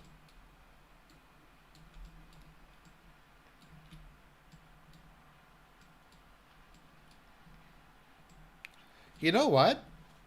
I'm going to launch an offensive in Nepal because there's literally nothing. They've taken everything away from the border.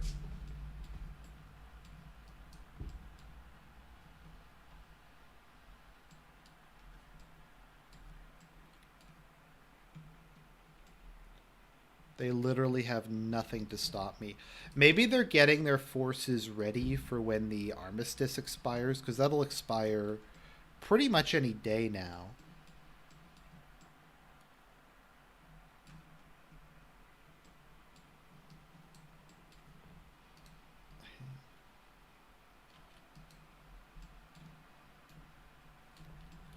Okay, so we will prepare for the Western offensive.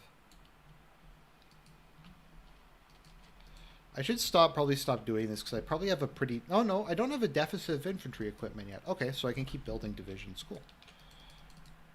That is good.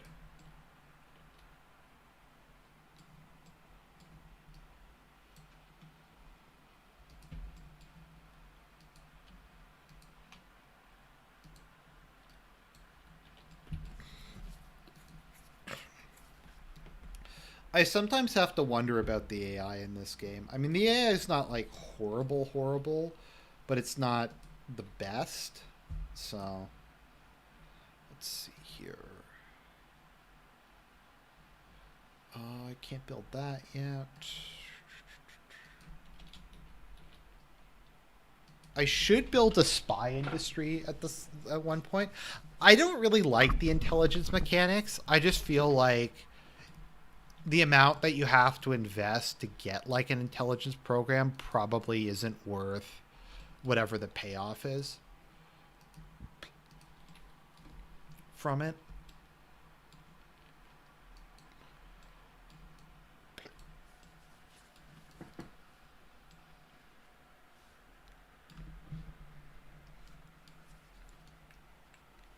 Okay, so I really fucked that up. So now they took my defensive line.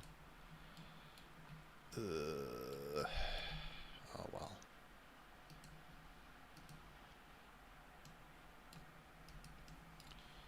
At least we're making progress over here.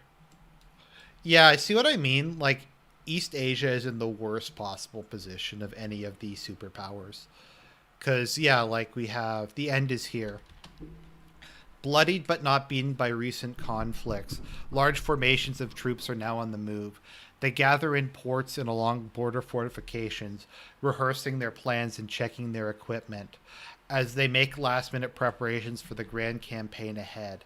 The armistice will end in a few short days, and at that time, the world will see a war which has seen no equal and may last for all eternity.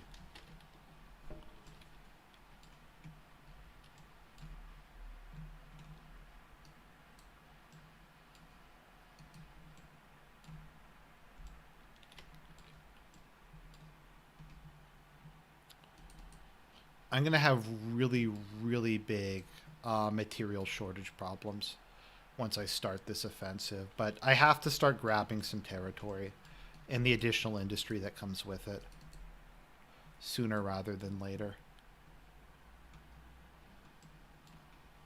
It would be nice if I could have built some artillery beforehand, but beggars can't be choosers. Okay, so let's see here.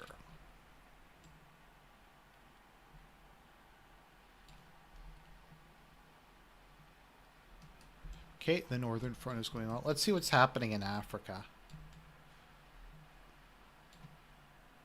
So in Africa, it's kind of a mess. Have I played Kaiser Redux? No, I've played Dankest Hour. The issue is Dankest Hour doesn't work because they did another fucking update. So, yeah.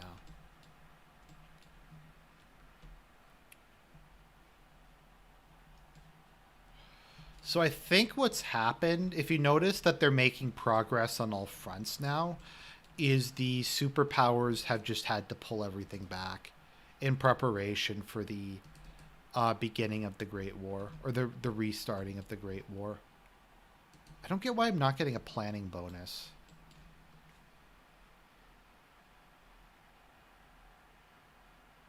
Enemy intel network. Oh, okay. There's an enemy intel network that's stopping that. Okay. I should probably make my own intelligence agency.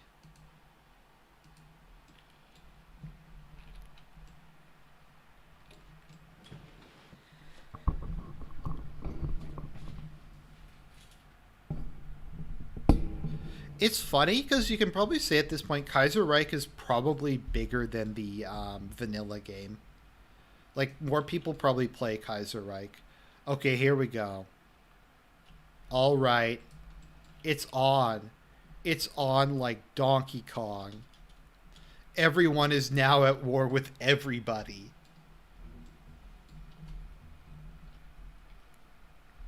Literally everybody is now at war. Okay, so this should really help move things along. So, as I said, I'm going to launch my Western offensive now that the Great War has started.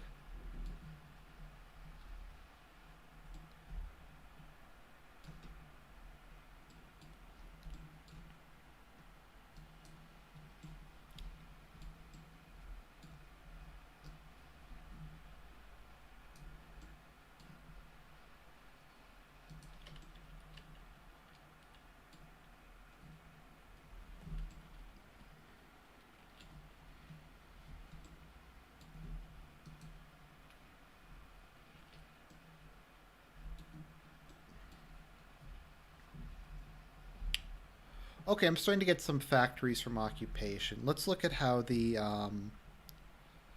world is going. Okay, free Africa, free Arabia. Okay, teeny tiny world. Sheep to the slaughter. I'll go with that.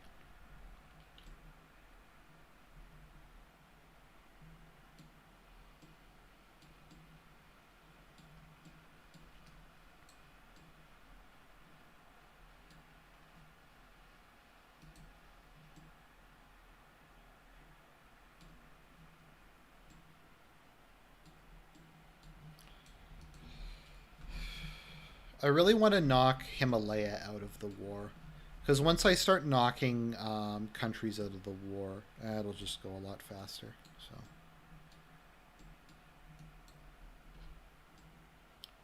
yeah, East Asia is fucked.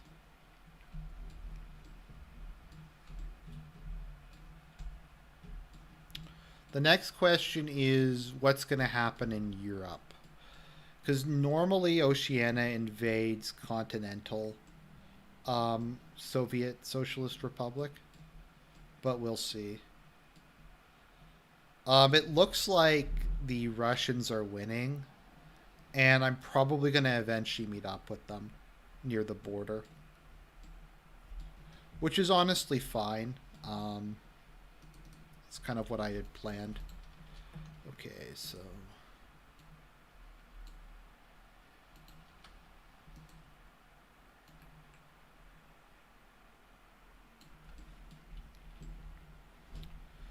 well, they just keep releasing all these fucking updates, and I don't know if the updates actually like are necessary or do anything helpful, or like what even is the point of them. Okay, I'll form cryptology department.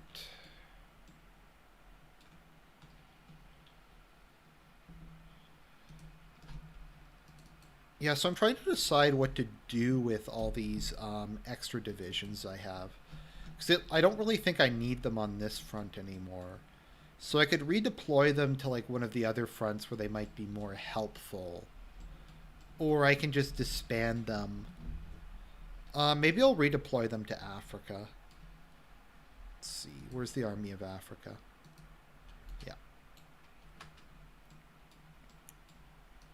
Indonesia and Indochina have this one in the bag. I don't need to worry about it anymore.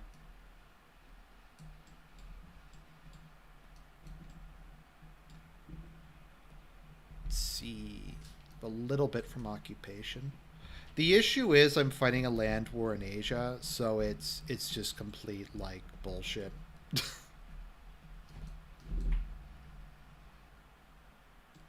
I don't really have an easy way of yeah. Oh, yeah, retake that.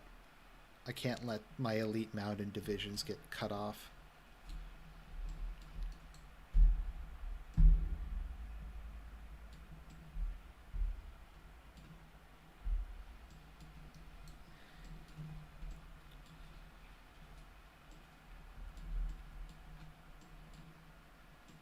Okay, nothing's happening with Frontier. It looks like Free Africa has managed to mostly kick the Continentals out. Okay, I can up the strength of my garrison brigades a bit more. Make them actually useful. All right.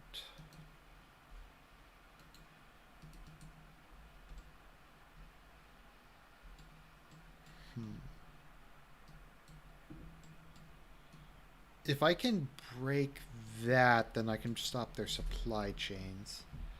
Desperate times. I don't really need desperate times yet. I have plenty of military might as it is.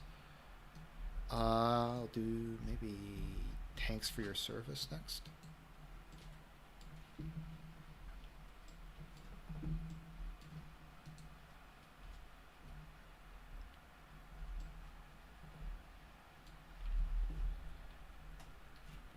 Trying to think what my favorite countries are in Kaiserreich. I think Japan is probably my favorite.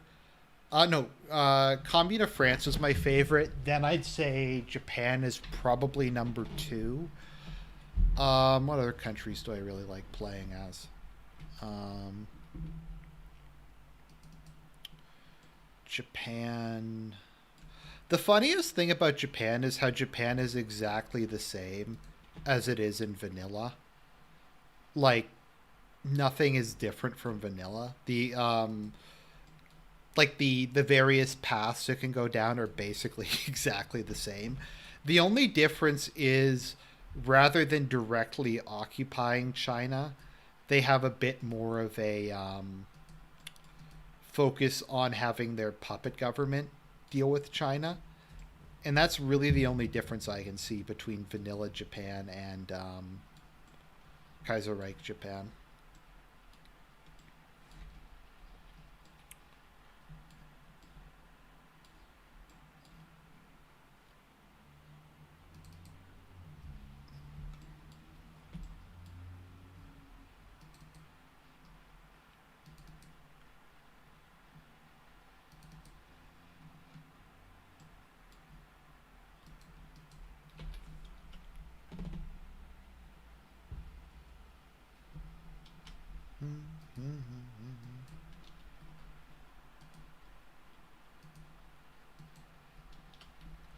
Pizza or hot dog? Well, I had hot dogs earlier today. Um, I don't know. I like both of them a lot. Both of them are delicious. Both of them are classic American foods. I like American cuisine. I know a lot of people hate it, but I don't know. You got barbecue, burgers, mac and cheese. I know pizza's technically Italian, but Italian American food, stuff like that.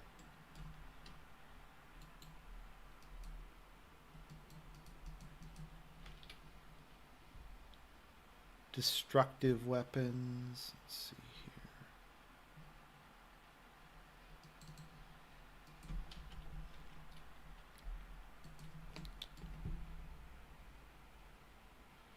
Okay, good. I'm getting to the point where I can start building massive amounts of artillery. I really need artillery if I'm going to be able to just completely push. Yeah, I love pizza. Pizza is like one of the great. Pizza is evidence of God's existence. I'm going to say that. Um,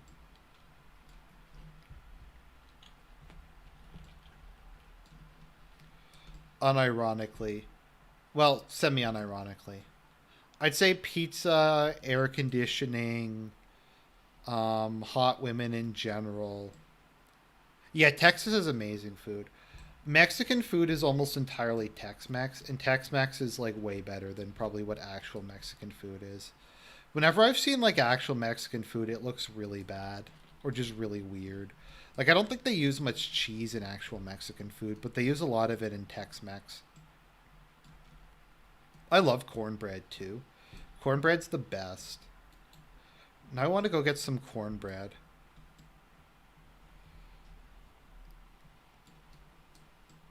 I remember one of the fondest memories in my life was when I was in Naples. I forget what it's called, but there's a pizza place I went in Naples where you get, and I bought like three Neapolitan pizzas, and I just sat there and ate all three of them in a row. Um, Neapolitan pizza is fucking amazing.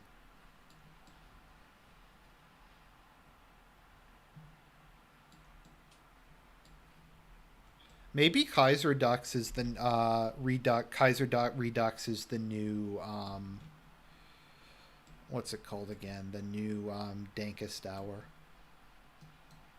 I really hate what they did with Sternberg because I liked meme Sternberg like where he declares himself Genghis Khan the second. I really don't like this like realistic portrayal of him. I think it's kind of lame. Oh, burritos are amazing. Burritos are like the best. I make burritos all the time. Unfortunately for me, I'm one of the people who cilantro tastes like soap. Cilantro is like one of the most disgusting things I've ever eaten. For a certain percentage of the population, they genetically are predisposed to hate, like, to not like cilantro. Like, it just tastes vile to me. I don't know what it's supposed to taste like. Is it supposed to taste like oregano or basil or something?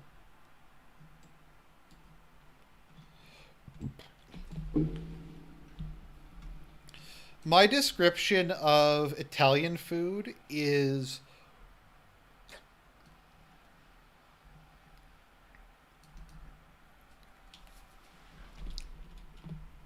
in Italian food, pretty much anything that would be the best item in another national cuisine is just like par for the core. It's like spaghetti would be the best like in another thing, like pizza would be the best. What else? What other Italian foods are there? Like any of the pastas. Um,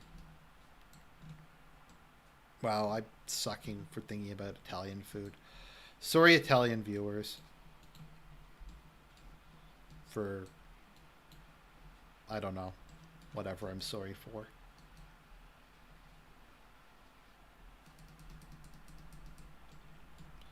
Mix of mint and basil. Okay. Italians make better food. I haven't had too much French food. Terrellian's family's French Canadian, so they've had me over a couple times for like dinner. I think I've been over twice for dinner, and the first time I was there, she made duck, and I just said like it was one of the best things I ever ate. So when I went again, she made duck again. Oh, that was amazing. French Canadians are really known in Canada for their culinary skills. I think they make up like most of the cooks in our army, in the Canadian armed forces. Oh, lasagna and calzone. Yeah. Although in North America we call them panzerottis, but yeah, calzones are amazing.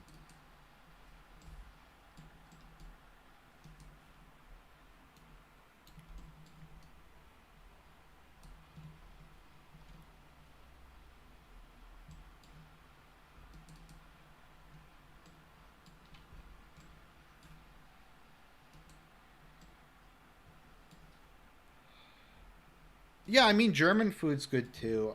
The only European food I don't like is Spanish food. Spanish food is fucking awful. Spanish food is the worst. Uh, Confessions of a Thought Crime. Oceanian Telescreens today played footage of yet another deviant confessing to thought crime. Subversive thoughts, unsanctioned sexual intercourse, and the possession of contraband goods were on the list of crimes that this man named Winston Smith, a low ranking office worker from the Ministry of Truth, after attending the Ministry of Love's award winning re educational program, he has renounced his deviant ways and now proclaims his love for Big Brother is stronger than ever.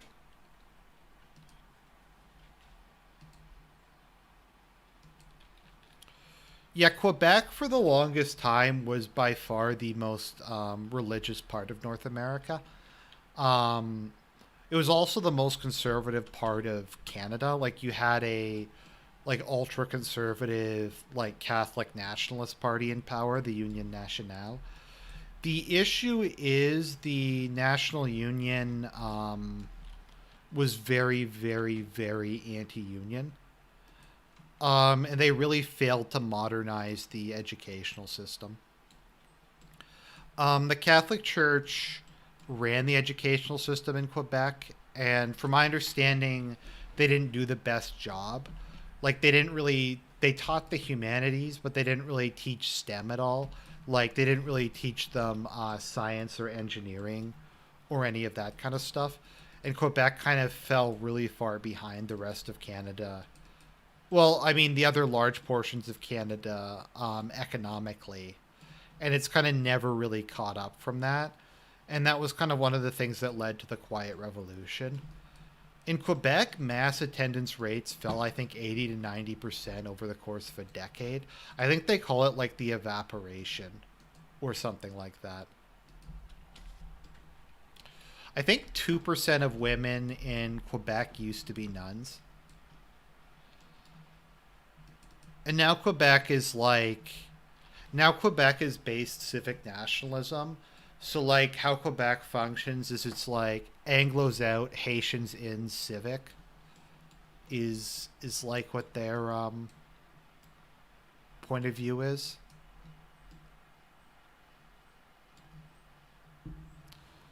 Okay.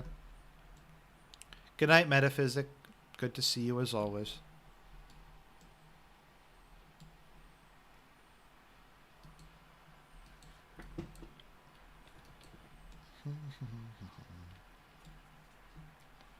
Rip Max Vin's Shadow. Okay, so Indonesia looks like it's picking up steam. Oh, okay. Okay, we're expanding our industrial capacity pretty rapidly. I can probably start focusing on infrastructure, maybe. I don't have to build these forts anymore, obviously.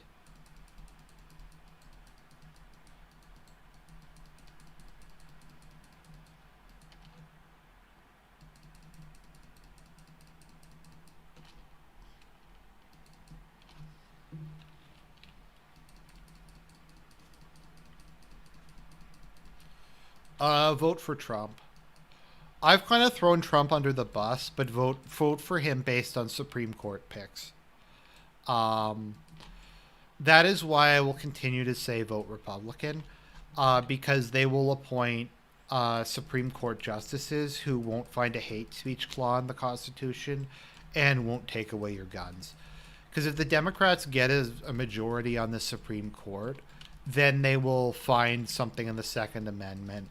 Because remember, like, last time they had a majority, or, well, not the last time, but that time they had the majority, and they found that a right to privacy somehow made it legal to kill your unborn children. So.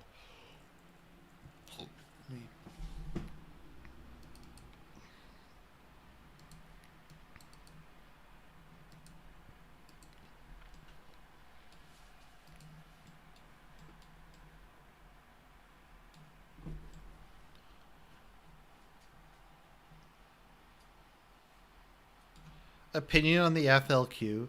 The FLQ were like complete tools. I've been meaning to read the FLQ manifesto. The FLQ manifesto is like the funniest shit ever. It's like it begins by saying we are neither messiahs nor modern day Robin Hoods. and like it just rants. Like there's a part where they like complain that Molson beer sucks. They're like, "La chante with your Molson horse piss and your marijuana cigarette."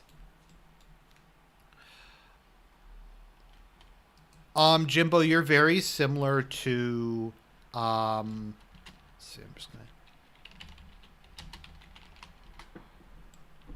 gonna what's his name? To Serp on that. Serp almost wants to vote Democrat because he really, really, really hates the Republicans on healthcare. Um, because like it's just it's fucked. American healthcare is fucking awful. I'm just gonna come out and say it. America needs a single payer system. There, I'm sure that's gonna piss some people off, but or not single payer. Sorry, they don't need single payer, but they need public health care of some description. Okay, so I think this is probably a good place to end this session. You guys can let me know if you want me to continue this. If we want to see what happens with the rest of World War III or whatever World War it is. Maybe this is World War IV. I don't know. But you guys can let me know. I think this was a lot of fun. I had a lot of fun talking to you guys. So